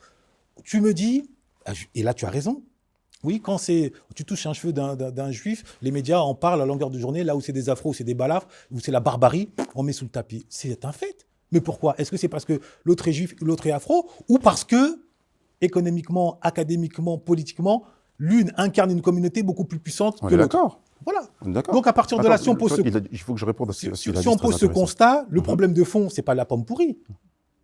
C'est pas le deux poids, deux mesures. Le problème de fond, c'est la racine. C'est comment fait-on pour réussir à faire en sorte qu'on arrive à s'imposer, comme aujourd'hui parviennent à le faire la communauté afro-américaine aux États-Unis. Aujourd'hui, il y a toujours certaines bavures policières. Mais attention, tout de suite, le Black Caucus se dresse, se lève et directement branle-bas de combat. Et Derek Chauvin, c'est pas l'affaire Rodney King. Hein. Il a terminé en prison. Donc c'est parce que derrière, il y a un lobby, il y a une unité fondée sur les individualités fortes. C'est pas l'union qui fait la force, c'est l'union des forts qui fait la force de l'union, qui a permis ensuite, effectivement, à venir en aide aux uns et aux autres sur le plan émotionnel. Donc moi, là où éventuellement on a une divergence, c'est que, si je comprends bien en tout cas ton propos, c'est que tu considères que la morale doit primer sur la force. D'abord, moi où je considère que la force prime sur la morale. Après, idéalement, évidemment, c'est l'équilibre. Si je dois dire, si tant est qu'il y ait une divergence entre nous là-dessus. Donc, que les choses soient bien claires. Je ne suis pas en dire, oui, seuls les juifs méritent nos larmes et que nous, on doit juste être dur et être aveugle à nos larmes. Je dis juste que on ne fait que pleurer. Et Dieu merci, la nouvelle génération n'est plus là-dedans. Il y en a beaucoup qui viennent me voir ou que je croise en route, ils me disent « Ah merci frère, c'est bon, le racisme, on souffre, ok, on sait tout ça, il nous accable, on sait tout ça. Maintenant, nous, on a besoin d'énergie positive, parce que les pensées limitantes, les pensées négatives, ça nous détruit. On a besoin, à défaut de nous retrouver entre nous, mais au moins de se regarder dans une glace individuellement pour aller au front, pour aller au combat. » Sur le plateau des funérailles des tabous, on a accueilli un couple de docteurs ou de futurs docteurs en médecine. Mais leur discours était poignant, parce qu'ils ont convoqué ces critères d'excellence sans nier l'existence d'un racisme éventuellement structurel à l'échelle de l'institution médicale, et en mettant l'accent sur l'impératif catégorique de prendre de haut ces questions de racisme aussi longtemps que, parce qu'il y a des limites, qu'on n'atteinte pas à ton intégrité physique. Voilà moi mon discours, c'est que tant qu'on ne pose pas la main sur un afro, si ce n'est qu'une insulte et autres, je me mets au-dessus, j'avance si je peux avancer, je m'organise. Voilà moi aujourd'hui, ma ligne. Je termine vite fait. Mon frère, que tu as dit quelque chose de très important, tu as fait un argument d'autorité en te disant que tu te poses comme un docteur. Et donc, si tu te poses comme un docteur, je suis certainement le malade. Parfois, même les docteurs les intelligents sont eux-mêmes malades et ne perçoivent pas un certain nombre de choses. Ce que tu dis est complètement faux. Tu as opposé ma perception du monde en tant qu'une perception française et à la perception anglo-saxonne. Je ne suis victime de rien. Je n'utilise jamais ce mot victime. Je crois même que ceux qui utilisent de manière sempiternelle le mot victimisation sont même des aliénés parce qu'ils n'ont pas compris qu'ils usent des mêmes armes qu'utilisent celles et ceux qui veulent nous faire taire pour utiliser le même terme. C'est pour ça que je n'utilise jamais et je déteste même les gens qui sont sempiternellement en train de dire les Noirs sont dans la victimisation. Parce que quand on fait une analogie très simple, et encore une fois je le dis, c'est pas la même temporalité que d'être en mesure de poser un diagnostic et de dire il nous faut des institutions puissantes parce que là-dessus nous sommes d'accord, et en même temps d'être capable de dire que il faut qu'on nous touche pour qu'on puisse parler. La preuve étant, c'est que cette dame-là n'a pas été touchée et ils ont parlé. Donc ça veut dire qu'à un moment donné, l'homme noir doit être à la fois dans la volonté de puissance et au-dessus la volonté de la transcendance, mais il doit être en mesure en même temps d'être capable de dire vous n'avez pas à toucher les nôtres. Et celles et ceux qui se cachent derrière le fer, disent il faut tout reprendre de manière philosophique ou en dehors de l'émotion. Donc tu parles souvent de l'émotion. Je ne suis pas dans l'émotion. Je suis dans l'analyse complète. Et mon analyse complète me permet de dire qu'il y a un certain nombre de choses qui doivent être faites. La volonté de puissance, c'est la puissance du monde afro. Quand tu dis les choses, mais travailler, créer des institutions. Okay. Des institutions, laisse-moi finir le cercle, des institutions scolaires pour redonner la fierté à nos enfants, de leur permettre d'apprendre leur histoire et de transcender cette histoire, leur permettre de toucher la philosophie, j'en passe et des meilleurs. Mais attends, non. Mais ce qui est important, c'est que tu ne peux pas dire à chaque fois que quelqu'un s'exprime qu'il est dans l'émotion. Ou de dire... Si c'est le cas, pas à chaque fois, mais si c'est le cas. Là, par exemple, tu l'as dit, mais ce n'est pas une question d'émotion. Bah, si Que tu j'aurais emploies pu des dire- termes émotionnels, pardon. J'aurais pu dire que toi-même, tu es dans l'émotion quand tu t'exprimes et que tu dis de manière sempiternellement que le noir est victime et qu'il est victime, c'est un ressenti, et Non, donc les on frères, utilise les mêmes termes. Honnêtement, c'est fatigant. Je n'ai pas dit les Noirs, j'ai dit la France entière. Non, mon frère, Parce que tu sais, non, tu sépares tu mon viens, propos. tu viens, tu viens, Je tu viens de dis parler. Laisse-moi toutes les terminer, s'il te plaît. communautés. J'ai dit Je tout- t'écoute. Je t'écoute avec beaucoup Ah, mais j'ai dit d'attention. toutes les communautés. Tu fais comme Non, mais si c'est je pas ça. limitais le Ton terme de propos, victimisation aux non, afros. c'est pas ce que tu as dit. Bah, Regarde, voilà. regarde, tu me laisses pas terminer. Tu viens de dire tout à l'heure, nous les Noirs. Ouais. Il faut qu'on soit, maintenant je te dis que tu as dit que les Noirs sont de la victimisation, tu dis que tu n'as pas dit ça. C'est très simple, quand ça sera enregistré, on le reverra. C'est pas le propos.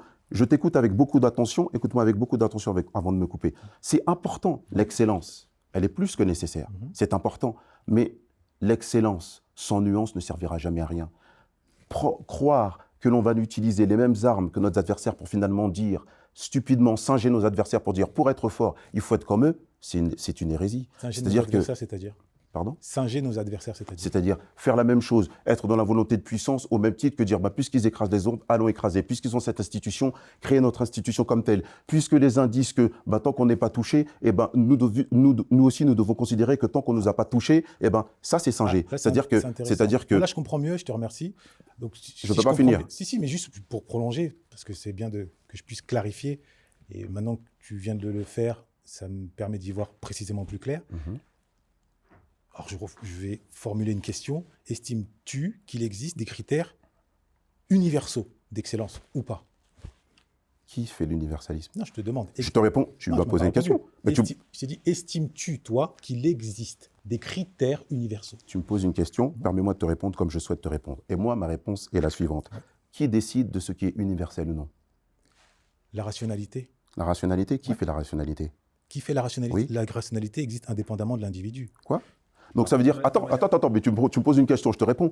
Donc la rationalité se fait extraire à l'individu, alors que rien n'existe en dehors de l'individu. S'il n'y a pas d'individu, il n'y a pas de rationalité. Ouh là là, tu es sérieux là? Oui. Mais tu rigoles, tu Donc, vois les lois de la nature à répondre à des lois qui ne dépendent pas de l'être humain. Mais les lois de la nature, c'est la rationalité? C'est ce que tu considères comme étant la rationalité? Qui dit loi dit rationalité, dit logique. C'est Logique. l'ordre du monde, la cosmogonie, c'est des lois, c'est la logique. Les lois? Quand tu Pour regardes... pas perdre l'auditoire. Mais l'infiniment petit, l'infiniment grand répond à des lois. Oui, des lois. Qui dit loi dit rationalité derrière, D'accord. articulation rationnelle. Articulation du monde. rationnelle du monde. Quand tu regardes Attends, mon frère, tu me parles d'universalisme. Et tu me dis... Des critères universaux. Des critères universaux. Ouais. Et je te pose la question, Ouais. qui fait? Tu me dis c'est la rationalité. Donc, c'est-à-dire que l'universalisme Ouais. est, dans ce que tu dis, Ouais. construite par la loi universelle, Oui. indépendamment de l'homme. Oui. Donc d'accord, donc donne-moi des critères universaux alors. Le- Assujettis à l'homme, bien sûr. La gravitation. Non, ça, c'est pas assujetti à l'homme. Non, mais Là, on est dans une pas spécificité. assujetti à l'homme. Quand C'est- tu marches, la gravitation. C'est pas ce dont tu parlais, mon frère. Oui. Quand tu parlais d'universalité Oui. et que tu parlais d'universalité, c'était par rapport à notre discussion Oui. et donc par rapport à l'homme. Alors, Par les critères, par rapport au fait je que te nous soyons réponds. universaux sur ma comparaison. Je te réponds. Soyons précis. Ok.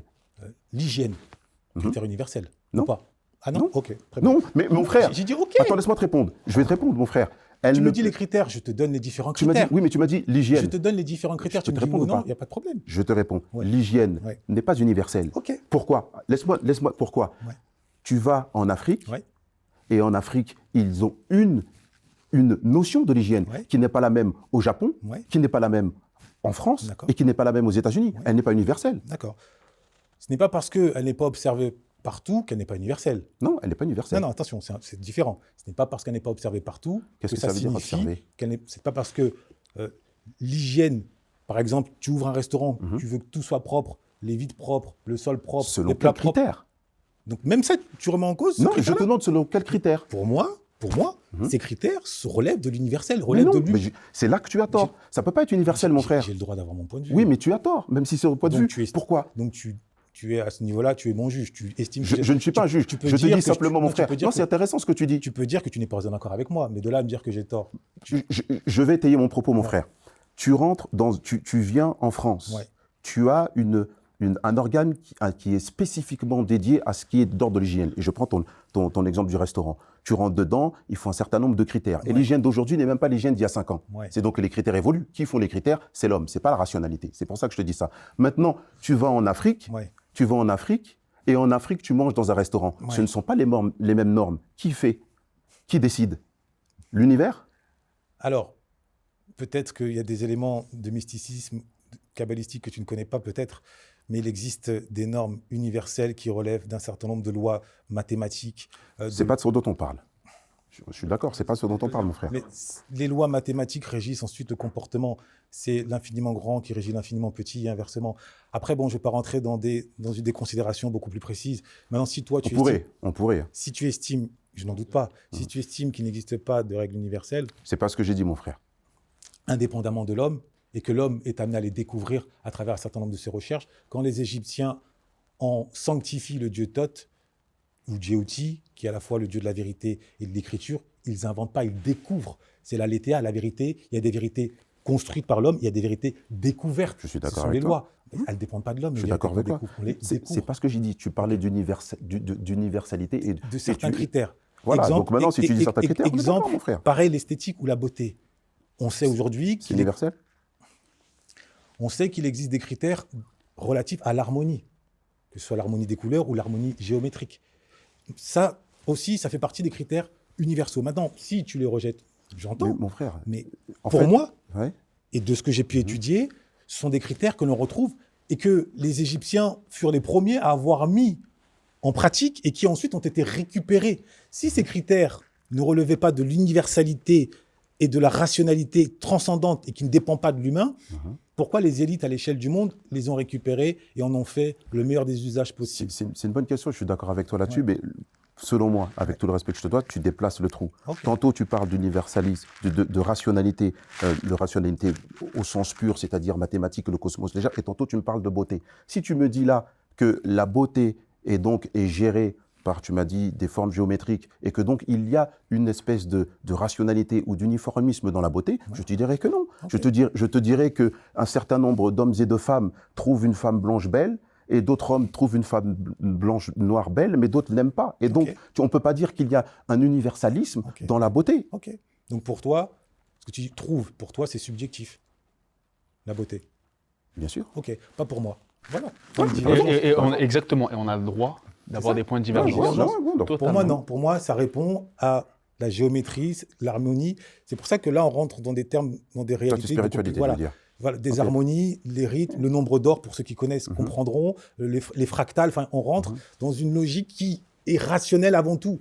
Moi, je suis croyant et je considère, c'est pas moi qui le dis, que Dieu est d'abord rationalité avant d'être émotion et autres. Voilà, moi, ma vision du monde. Maintenant, j'oblige personne à la partager. Et je comprends mieux, pour le coup, ce qui vient de se passer même par rapport à l'histoire de la boulangerie, pour le coup. Tout s'explique. Je pose quand même cette question-là pour qu'on puisse terminer tranquillement. Quelle est, selon toi, la priorité pour les Afros de France aujourd'hui? Doit-on stopper l'hémorragie carcérale qui sévit au sein des quartiers, continuer de dénoncer le racisme systémique, ou bien promouvoir l'entrepreneuriat? Quelle est la priorité? La priorité. Entre stopper l'hémorragie carcérale qui sévit au sein des quartiers, continuer de dénoncer le racisme systémique ou promouvoir l'entrepreneuriat. Surtout pas, certainement pas dénoncer le racisme systémique, et encore moins aujourd'hui, du fait qu'il soit perçu maintenant par la majorité dite blanche comme une excuse, et maintenant ils parlent même de racisme anti-blanc, donc ça s'est retourné entre guillemets contre nous, donc certainement pas cela. Et parmi les deux autres, moi j'en mettrais une quatrième, lutter contre l'enfermement linguistique. Pour moi c'est la priorité des priorités. La priorité des priorités. Permettre à tout un chacun, à tout afro, d'accéder à son plein potentiel.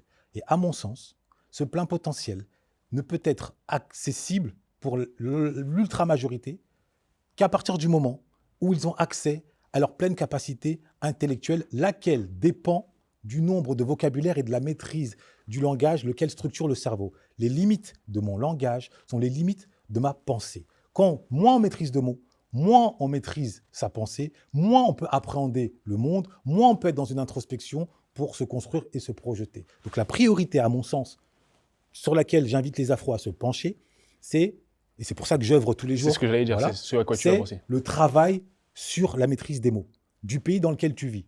Du pays dans lequel tu vis. Si c'est dans l'espace francophone, c'est le français. Si c'est en Angleterre, c'est l'anglais. Ce qui ne veut pas dire que tu dois exclure la langue de tes parents. Néanmoins, si tu veux être effectif, efficient, tu te dois d'épouser, de faire tien, de de récupérer, de devenir le maître et non pas juste l'esclave de cette langue. Pour l'heure, la langue française est l'ennemi des Afros, pour l'heure. Alors qu'elle était l'allié d'un Aimé Césaire, par exemple. Et toute personne qui ne maîtrise pas la langue du pays dans lequel on vit est condamnée à être l'esclave de ce même pays. Voilà la réalité socio-économique, et ce n'est pas moi, Ludovic Herman Mwanda, qui le dit pour faire parler de sa formation. C'est les études, aussi bien Marcus Garvey qui en parlait, qui incitait les nôtres à prendre le pouvoir sur les mots pour prendre le pouvoir sur leur destin, que William Labrosse ou Bernstein qui explique que la hiérarchie sociale n'est que le reflet d'une hiérarchie linguistique. Donc pour moi, la priorité se situe vraiment au niveau de la langue. Et ensuite, développer l'ambition, trouver une passion, inciter les gens à trouver leur passion, quel que soit le domaine. Parce que beaucoup se lancent dans l'entrepreneuriat pour faire de l'argent. Alors, grand bien leur face, je ne suis pas en train de faire la promotion de la pauvreté. Mais une fois qu'ils acquièrent par un commerce, ça c'est quelque chose qui revient à cette culture du fait pour faire, une certaine aisance financière, je ne nommerai personne, pardon, ils n'ont plus le souci du détail. Or, le diable se cache dans les détails et Dieu est dans les détails. Ils n'ont plus le souci du détail, c'est quoi? C'est un restaurateur qui ouvre son enseigne. Au début, elle est flambant neuve. Tout est nickel, très bien. Il bénéficie d'une hype, un appel d'air, tout le monde vient. OK. Et puis mois après mois, la machine tourne et puis maintenant, il ne se soucie plus de l'usure du sol, du tapis, des toilettes. Il ne s'en soucie plus. Tu viens 2 ans plus tard dans le même restaurant qui était flambant neuf 2 ans auparavant, tu réalises que waouh, même la carte des menus est rayée au stylo. Il faudrait élaborer un guide Michelin pour la communauté afro. Quasiment, mais je ne dis pas que c'est propre à la communauté afro, j'insiste encore. C'est ce qu'il a dit. Parce que là, Tu vois, je reprécise encore, c'est propre aux classes populaires et qui vivent en France, donc qui ne sont aucunement incités à cultiver l'élévation de soi par soi, à cultiver l'excellence. Les étrangers, quand ils débarquent en France, ils sont estomaqués de voir qu'en France, on se contente, quand on voit un riche, quand on voit quelqu'un qui réussit, à l'accabler. Ah, il a forcément triché. Ah, c'est forcément un escroc. Plutôt que de s'en inspirer. Voilà, moi, c'est une question de mindset qui touche les classes populaires et qui touche également, et de manière peut-être plus forte, la communauté afro, compte tenu de son histoire. Parce qu'elle ne se dit pas uniquement « Oh, c'est à cause du riche que je suis pauvre ». Elle dit « Ah, c'est à cause du blanc que je suis pauvre en tant que noir ». Donc, il y a une double charge morale de laquelle, à mon sens, il doit se détacher dès lors, et c'est le cas avec la France, qu'il bénéficie d'opportunités. Des bibliothèques, il y en a à chaque coin de rue. Des centres de formation, des écoles, il y en a partout. Et quand bien même le racisme systémique existerait, il a certaines limites. Fatoumata Kébé, elle est voilée, elle est docteur en astrophysique. Ça ne l'a pas empêché, grâce à son intelligence, d'atteindre son rêve. D'accord? Maintenant, on se connaît, Cheikh Modibo Diarra aussi, qui a rencontré certaines limites. Donc je ne suis pas en train de nier les difficultés, de nier le racisme. Je suis en train de dire qu'à se concentrer sur cette dimension-là, qui est pour moi la pomme pourrie, on passe à côté de l'essentiel, les racines du pommier. Très bien. Et avant de basculer sur ce à quoi tu concentres ton énergie au quotidien, Ouais. au travers de ton activité, j'aimerais te poser cette question-là, encore une fois, en me faisant l'avocat de la masse. Ouais. Considères-tu la langue française comme étant d'emblée plus noble Ouais. que certaines langues africaines comme le lingala, Ouais. le swahili Ouais. ou encore le wolof, par exemple? Alors, excellente question, très sensible, sur laquelle on m'attaque souvent, et qui, effectivement, nécessite de prendre énormément de pincettes. Énormément de pincettes, dans le sens où beaucoup voient dans la langue un marqueur identitaire. Ma langue, c'est mon identité. Je suis ma langue. C'est ma première fierté. Bon. Maintenant, il faut comprendre une chose. Il existe 2 types de langues. Langue orale, langue écrite. Je n'ai pas dit française, anglaise, swahili. Orale et écrite. Les langues écrites possèdent un avantage considérable sur les langues orales. Du fait que les langues orales ne possèdent pas, ou très peu, de concepts scientifiques. Par définition, parce qu'un concept, c'est un mot auquel on a rattaché une définition écrite. Donc les langues orales sont parfaites pour les échanges, pour l'humanité, pour l'humanité entre nous, pour le sentiment. Par contre, pour la science, pour l'élévation de manière conceptuelle, elles sont excessivement limitantes. Et à mon sens, c'est l'une des raisons qui explique que aussi longtemps qu'on ne se sera pas, quand je dis on, les linguistes, retrousser les manches pour convertir ou transformer certaines de nos langues orales en langues écrites, comme l'avait fait le roi Njoya, par exemple, au Cameroun, eh bien, nos langues uniquement orales nous maintiendront psychologiquement dans un état d'enfant et qui nous maintiendra hors de l'élévation et du rapport de puissance face, parce qu'aujourd'hui le monde il est interconnecté, les rapports de force, on ne peut pas y échapper à moins d'être en autarcie comme certains Indiens en Amazonie. Bon. Mais dans un monde ouvert, les voraces, le capitalisme étant ce qu'il est, le capitalisme sauvage, celui qui lui a bénéficié de l'enseignement par la culture, de l'écriture et des concepts et tout ce que ça implique derrière, le rapport au contrat, le rapport à la dialectique, à la rhétorique, eh bien, il est infiniment plus armé. Et résultat des courses, quand il se présente, et les témoignages ne font qu'abonder, parfois j'en diffuse via mon canal Afro Noblesse, je pense à un haut cadre de Total qui avait expliqué, et ça a été repris d'ailleurs il n'y a pas si longtemps par Alain Foka, que nous saluons tous, à travers son initiative Mansa.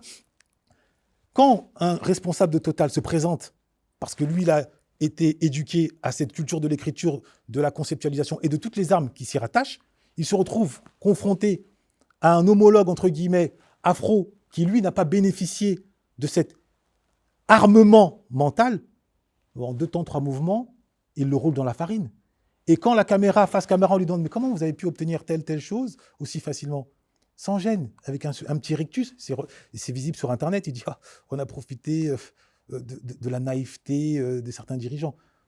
Voilà la réalité. Donc de 2 choses l'une, soit on se détache de la langue française, de la langue anglaise, considérant que c'est des sources d'aliénation, qu'elles ne nous concernent pas, on s'en détache, mais à condition dans ce cas de muscler les langues orale et transformée en langue écrite. Je sais que le lingala est une langue écrite, par exemple, et quand on étudie, quand on regarde certains propos, notamment transmis par le rabbin Kitoko que je salue, le lingala, c'est une langue très riche. Donc, il n'y a pas de débat. Donc, c'est vraiment la distinction. Ce n'est pas langue africaine, langue européenne. C'est langue orale, langue écrite. Donc, soit on se détache par souci identitaire des langues que l'on considère comme occidentales pour se concentrer sur les langues africaines, très bien, à condition de les armer des notions scientifiques, juridiques, économiques nécessaires pour fonder une communauté forte, tant à l'échelle individuelle ou collective, ou soit, à l'image que ce que préconise Kateb Yassine, on considère que ces langues aujourd'hui font également partie de notre arsenal et que quand on les détache de la dimension identitaire, c'est-à-dire qu'une langue c'est un outil, et non pas, on ne se focalise pas sur qui l'a inventé ou qui l'utilise le plus, mais c'est un outil, eh bien on peut se les approprier et en faire, comme disait Kateb Yassine, un butin de guerre. Donc moi, aujourd'hui, je suis dans cette optique-là. Maintenant, si demain, il y a une armée de spécialistes, de linguistes qui se présentent et qui disent « Non, nous, on a les aptitudes pour armer nos propres langues », je ne vais pas m'y opposer. Voilà, c'est pour ça que moi, j'obéis à mon âge, non plus à une logique idéaliste qui consisterait, pour avoir des likes sur les réseaux, oui, les langues occidentales, concentrons-nous sur des langues. Moi, je suis pragmatique. Aujourd'hui, tu veux étudier l'astrophysique, tu veux étudier l'ingénierie, tu veux étudier l'architecture, ou que tu le veuilles ou non, tu passes par des ouvrages écrits dans ces langues-là. Pour le moment. Demain, ça sera peut-être amené à changer. Et par conséquent, pour y accéder, il faut que tu sois plus ou moins à l'aise dans ces langues. On ne possède aujourd'hui que 300, 400 mots de vocabulaire. Vous êtes des acteurs des réseaux sociaux, vous voyez, et moi je suis très heureux de me retrouver avec vous, malgré nos éventuels désaccords, mais au moins, on essaye de transmettre à nos frères et surtout aux prochaines générations le sens du débat dialectique, même si à un moment le ton est monté et je m'en excuse, ce n'était pas le but. Non, mais ce que je veux dire par là, c'est que ça suppose la maîtrise des mots. Parce que quand on a 300 mots, on est uniquement dans des phrases courtes et dans des irritations et dans des invectives directes. Ça bascule. Vas-y, tu te prends pour qui? T'es un ouf ou quoi? Vas-y, t'es un bouffon. Voilà. Et ça, je ne suis pas en train d'accabler ceux qui sont enfermés là-dedans. Je le répète encore et encore et encore. Je suis en train de dire que, hélas, on est tellement focalisé sur l'idée de libération qu'on oublie, en tout cas c'est mon combat, c'est ma perception, qu'aujourd'hui, l'un des premiers combats, surtout quand on est issu de la diaspora, c'est la liberté. Tu peux être libre, mais si tu ne sais pas maîtriser ta liberté, tu es inutile à toi-même. D'où la phrase aussi dure et réelle que j'aime à rappeler, un homme qui ne lit pas n'est que le brouillon de lui-même. Donc à défaut de lire, trouve un moyen d'accéder à un vocabulaire, non pas pour aller pavaner à Versailles avec Églantine et Charlotte, non, pour pouvoir maîtriser tes émotions. Qui ne maîtrise pas les mots ne maîtrise pas ses émotions. Pour pouvoir maîtriser ton destin académique ou entrepreneurial, parce que quand il faut signer des contrats, quand il faut parler partenariat, quand il faut demander des prêts à des institutions bancaires. Moi, j'ai des élèves, certains diront des clients, j'ai des élèves, 20, 30, 40 ans, qui, pendant que je les forme, utilisent tout ce que je leur donne, les mettent à profit dans leurs négociations et réalisent que, waouh, finalement, ils pensaient que les portes étaient fermées en raison de leur couleur de peau, alors que non. C'était essentiellement en raison d'une non-respectabilité observée, perçue. Et en France, plus que nulle part dans le monde, la respectabilité repose sur la maîtrise de la langue. Christiane Taubira, elle peut recevoir parfois des insultes racistes par quelques perdus, bouseux, les sans-dents. Il n'empêche qu'à l'Assemblée nationale, elle reçoit une standing ovation quand elle ouvre la bouche, quand elle prend la parole. Voilà aujourd'hui, moi, ma conviction absolue. L'homme qui maîtrise le verbe maîtrise son destin. À l'inverse de Franck Ribéry, qui lui est français, voilà. caucasien. Merci. Mais je souhaiterais conclure maintenant par rapport, si tu me le permets. Non, mais bien sûr, parce que ok, ça marche. Pour aller en fait et on terminera ensuite avec Fabrice, sur ton cœur de métier. Ouais. Là, actuellement, on sait que tu as développé une méthode qui s'est étalée sur 10 ans d'élaboration. Ouais. Au niveau de tes élèves, y a-t-il une majorité d'afro nécessairement aujourd'hui ou pas? Aujourd'hui, oui. Et Dieu merci, et je remercie les membres de la communauté qui me font confiance. Il n'empêche que j'ai observé deux choses.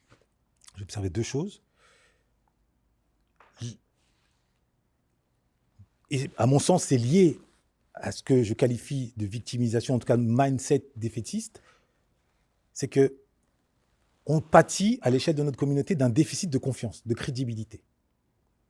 C'est-à-dire que quand un frère se présente, malgré ses compétences, c'est-à-dire malgré ses diplômes, malgré des preuves concrètes. Entre nous, là, tu parles. Oui. Des preuves, et qu'il présente une compétence, ah ouais, mais qu'est-ce qu'il raconte, lui, n'importe quoi. Et il faut très souvent, pas toujours, comme disait Cheikh Anta Diop, que la vérité, finalement, finisse par sonner entre guillemets blanche, c'est-à-dire il faut la validation extérieure pour qu'on se dise « Ah, attends, finalement, reviens. Finalement, je vais bien t'accorder ma confiance. » Donc, je ne suis pas en train de jeter la pierre individuellement. Tout ça, c'est un conditionnement psychologique. Mais néanmoins, je l'ai observé. Donc, initialement, ceux qui m'accordaient leur confiance, c'était principalement des Blancs ou des Arabes. Et il a fallu que je sois projeté au devant de la scène par une publicité, notamment de la marque Stylo Pilote, pour que des frères disent « Ah tiens, finalement, c'est pas un taré avec ses chapeaux, il n'est pas juste là pour nous éblouir et nous serrer nos meufs, etc. Finalement, non, derrière, il y a une compétence. » Et il se trouve, sans prétention aucune, que, et là où je te rejoins, c'est que parfois, pour connaître une maladie, il faut avoir été un ancien malade. Et c'est pour ça que je suis aussi attaché à la langue, c'est que j'ai été un ancien malade. J'étais enfermé dans ces 300 mots de vocabulaire où, certes, dans la rue, j'avais le bagou et la culture de l'ajout verbale. Parce que dans la rue, on ne réalise pas qu'on ne maîtrise pas suffisamment la langue du fait qu'on n'existe que dans l'ajout, que dans la vanne. La vanne, ce n'est pas une pensée articulée, si bien qu'on ne mesure pas, on n'est pas conscience qu'on n'articule pas de pensée. Or, lorsqu'on se retrouve, par exemple, comme c'était mon cas devant une juge, et que là, elle nous demande de nous expliquer, autrement dit, d'argumenter, de dérouler une pensée, là, c'est le vide total, là, c'est le trou noir béant. Donc, j'étais cet ancien malade, écrasé par cette humiliation, et ayant accès à un temps, à savoir la prison, je me suis dit, parce que j'avais encore dans un coin de ma tête ce rapport à la lecture qu'on m'avait invoqué jadis, je dis, je vais m'y mettre. Et en lisant, j'étais à la conquête des mots, les expressions, les tournures de phrases que j'ai notées, que j'ai emmagasinées, et au fil des années, j'ai catégorisé, et j'ai trouvé, par ailleurs, des algorithmes rattachés à la logique, rattachés à la syntaxe, parce que le cœur de la pensée et de l'intelligence humaine, c'est la syntaxe. Comment structurer ta pensée, et ça se prolonge ensuite, comment structurer ton business, comment structurer une famille, c'est-à-dire le concept de structure s'enracine à l'échelle de l'humain, d'abord dans sa pensée, dans sa façon d'articuler les idées. Donc tout cela, ça m'a pris 10, 12, 13 ans, j'ai élaboré ça dans une méthode, et in fine, j'ai eu la chance de bénéficier d'un laboratoire incroyable, APS, Action Prévention Sport, basé à Champigny. Donc c'est un centre de formation et en même temps d'insertion. On m'a donné carte blanche grâce à Yacouba, que je remercierai jamais assez. Et en même temps, à l'intérieur, c'était aussi une forme de république miniature. Il y avait des frères antillais, Miguel et Melvin, que je salue aussi. il y avait des arabo-musulmans, tout le monde était là et j'avais accès à une classe d'abord de formée majoritairement blanche et une classe métissée, si je puis dire. Et j'ai mis à l'épreuve ma méthode et j'ai vu qu'elle portait plus que ses fruits. Et après, par extension, je l'ai étendue. Et aujourd'hui, c'est pour ça que je suis assez, quand des polémiques comme celle qui a essayé de s'abattre sur moi surgissent, alors je suis ému, chagriné, parce que, alors il y a ceux qui, quoi qu'on puisse en dire, diront « Ah, je savais ». Bon. Et puis il y a ceux qui me voyaient à travers les funérailles, ils sont tombés des nues, ils disent « Ah, c'est pas possible. Ah, lui aussi, parce que c'est bien fait, le montage, on prend un extrait, on y ajoute… » Ok. Donc pour eux, je me dois, et c'est pour ça que je suis venu, notamment avec mes ouvrages, je me dois de clarifier afin qu'ils ne se sentent pas, encore une fois, meurtris par un énième épisode d'un frère qui a voulu porter beau, finalement il voulait juste la lumière sur lui, qu'on lui tire les pompes, mais que derrière, il n'en pensait pas moins, il pensait qu'à ses poches ou il pensait qu'à sa statue. D'accord ? Et j'en profite là-dessus pour lire, pour vous dire, c'est en 2021. C'est pas la dernière page, hein. Non. 2021, c'est la page 303. 303, écoutez bien. 303. Le personnage principal, après avoir vu la France et ça. Excuse-moi, je te coupe, frère. Je l'ai acheté, je suis en train de le finir. Tu vas pas me spolier. Non, mais c'est important. Je suis désolé, mais c'est important. C'est important. Le personnage principal, il fait le tour de son identité, etc. Bon, il arrive finalement sur la terre de ses ancêtres, dont retour à lui-même. Et là, il parle, et son ancêtre lui parle. Et son ancêtre lui dit, écoutez bien. Hein. Et là, les gens vont dire, mais c'est pas possible, il a écrit hier, c'est après la polémique. Écoutez bien. Tu as mon feu vert, ma bénédiction, je te la donne. Sois juif, sois bamiléké, sois camerounais, sois français, sois républicain, sois panafricain, sois tout ce que tes rencontres, tes expériences, tes joies et tes peines t'ont fait être. Mais sois surtout mon digne représentant, c'est-à-dire un prince, d'abord et avant tout, et non un descendant d'esclaves. Je n'ai pas tenu tête à De Gaulle pour que mon petit-fils se dise descendant d'esclaves. Un être conscient de ses privilèges et des responsabilités que ces derniers impliquent, et non un noir, c'est-à-dire un haïsseur de blanc en puissance. Soit cet être qui est guidé par son devoir plus que par ses devoirs et ne laisse aucun des faux douaniers de l'identité, tantôt pour se donner de l'importance, tantôt pour tromper le vide et l'ennui de leur existence, passer son temps à dire aux autres, notamment sur ce que vous appelez les réseaux sociaux, ce qu'ils doivent ou ne doivent pas être, quand ils ne leur balancent pas leur haine. Soit celui que Nzi a voulu que tu deviennes. Compris ? Voilà, 2021. D'accord ? Donc, ce qui est arrivé là, c'est pas nouveau. C'est un phénomène, quand on réfléchit un peu, comme il a dit le frère, avec un peu de complexité, on analyse les mouvements d'humeur, de la pensée. Certains sont un peu frustrés, ils voient un autre frère commencer à avoir un peu de lumière. Ah, c'est pas possible, compte tenu du traumatisme collectif. Ah, on va trouver un truc. Et là, parfois sur fond d'antisémitisme, on va l'allumer, on va couper un petit extrait. Bon. Je ne leur en veux même pas individuellement. Je souhaite juste qu'ils trouvent leur passion autrement qu'en essayant d'allumer les autres. Totalement. Et pour boucler la boucle rapidement, pour que ce soit clair, est-ce que là, si aujourd'hui tu étais amené à être invité chez une radio étrangère, autre que la communauté afro, tu irais, j'irais pas dire invectiver, c'est un non-sens, mais critiquer d'autres afros. Il a répondu, non ? Il a répondu tout à l'heure. Alors, il a commencé par là. Mais... Là, aujourd'hui, impossible. Pour une raison toute simple. C'est qu'aujourd'hui, je ne suis plus uniquement écrivain. Aujourd'hui, et je m'en plains pas, je suis, que je le veuille ou non, un visage, parmi d'autres, de la communauté afro. Donc, quand je parle, j'ai conscience que je parle aussi au nom des afros, au nom des miens. Donc, aujourd'hui, évidemment que non. Ça, je ne suis pas totalement, à ce niveau-là, totalement fou. Il y a 3 ans, ce n'était pas le cas.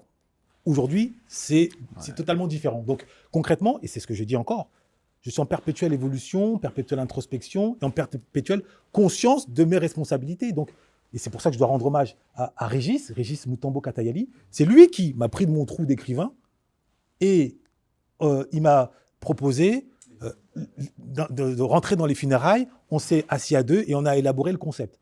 Donc, c'est lui qui m'a donné cette responsabilité communautaire que jusque-là, je ne me voyais pas forcément occupé autrement que par les biais de mes livres et de mes formations. Donc, du jour au lendemain, je suis propulsé au-devant d'une certaine scène et j'en mesure le prix, j'en mesure aussi la reconnaissance et j'en mesure les responsabilités.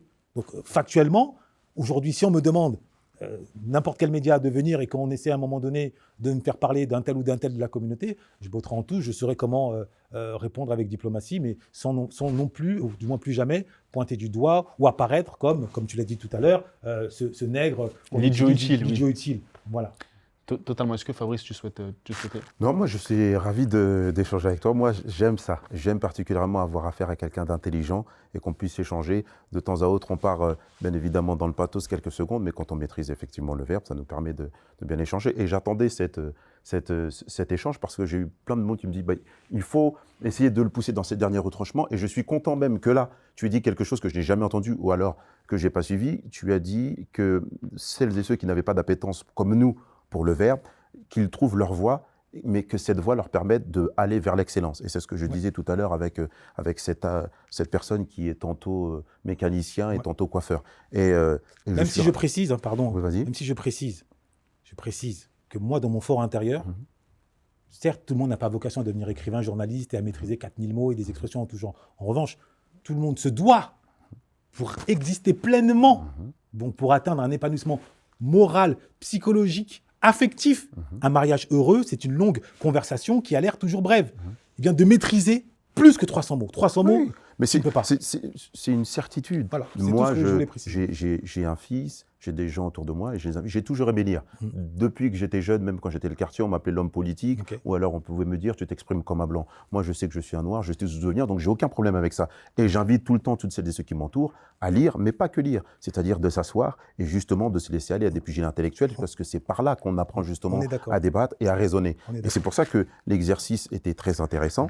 Et je te remercie de t'être non pas justifié, mais expliqué. Ça permettra aux uns aux autres de se dire, OK, bien évidemment, certains d'entre nous, quand je parle à nous, je parle à l'universel, ne changeront pas d'avis. Oui, parce que c'est plus physique, c'est plus voilà, l'homme que la pensée de l'homme. J'ai lu, son chapeau il est tordu, c'est normal qu'il pense bizarrement. Bon. Si on lit tous ces commentaires, on prendra du temps. Mais en tout cas, c'était bénéfique parce que les funérailles du tabou, c'est une grosse vitrine. C'est une grosse vitrine pour l'homme afro. Et je crois que beaucoup d'hommes afro qui n'ont pas cette complexité, cette possibilité de complexité, de nuance, n'ont pas compris.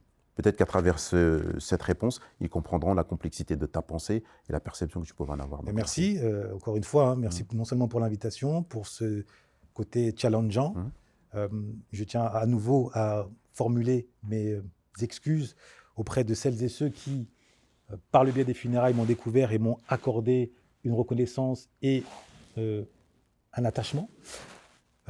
Tomber sur cette vidéo courte avec l'intitulé et autres, ça avait de quoi être traumatisant ou en tout cas secoué.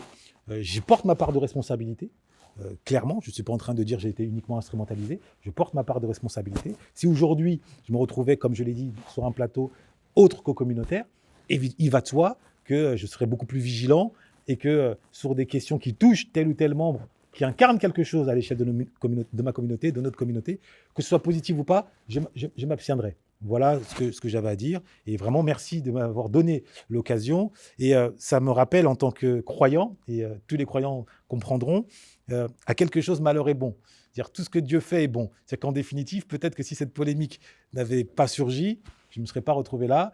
Et dans l'inconscient collectif des nôtres, j'aurais toujours été, mon nom en tout cas, associé à ce flou. Ah, pourquoi juif? Ah, finalement, c'est un agent du Mossad caché. Ah, c'est bizarre. Alors que dans les faits, concrètement, et c'est pour ça que moi je suis bien dans mes baskets, mais ça ne suffit pas d'être fidèle à soi-même. Il faut aussi à un moment donné rendre des comptes, surtout quand on est entre guillemets public. Je suis venu rendre des comptes avec mes ouvrages, j'ai lu des extraits. Grâce à vos questions, vous m'avez bousculé, j'ai apporté en tout cas mes parts de réponse. Je ne demande pas qu'on partage mon point de vue. La seule chose que je demande aux nôtres, c'est de cultiver le sens de la réflexion et de la dialectique. Ne soyez pas d'accord avec moi, mais argumentez. Je préfère que tous les frères me détestent, mais adorent la lecture, que les frères m'adorent, mais détestent la lecture. Voilà moi, si je dois résumer à peu près, mon engagement auprès des Afros. Que chacun prenne son cerveau en main, sinon le système, à l'échelle nationale ou internationale, continuera à nous broyer. Il n'est pas normal qu'aujourd'hui encore, nous n'ayons que si peu de bibliothèques, au moins à l'échelle d'une élite, parce qu'on trouve des illettrés ou des gens qui n'aiment pas lire dans toutes les communautés. Mais au moins 10-20%, si je dois parler comme Webb Dubois, doivent investir massivement, doivent se donner le sens du sacrifice, comme les deux frères qui sont là. Vous avez vu comment on s'est bousculé, mais c'était toujours avec des idées, avec des références, avec des mots, de façon à ce que vous, de l'autre côté, vous puissiez en tirer un savoir. La confrontation entre deux sages profite à la sagesse. C'est ça la dialectique qu'on a essayé de mettre en place. Et c'est ce que moi, humblement, j'essaie d'enseigner à travers ma formation. Je transmets le verbe, je transmets les règles de dialectique. Totalement. En tout cas, n'hésitez pas à aller suivre Afro Noblesse sur les réseaux sociaux, partout. C'était excellent. En tout cas, moi, j'ai beaucoup apprécié l'échange d'aujourd'hui. N'hésitez pas à le suivre. Au niveau des formations, je dispense aussi des masterclass. Et pour la petite histoire, c'est aussi intéressant, comme quoi il n'y a pas de mauvaise publicité. J'hésitais et je n'ai plus hésité à me procurer tes bouquins après la polémique, pour le coup. Donc, comme quoi. Mais en tout cas, c'était fort intéressant. N'hésitez pas aussi également à vous abonner au Cercle Chaud si ce n'est pas déjà fait, sur toutes les plateformes. Et puis à cultiver encore une fois la sagesse, comme Herman vient de nous le dire. Je vous souhaite une excellente fin de journée, une excellente fin de soirée, où que vous soyez, et on se dit à très très vite. Ciao, ciao.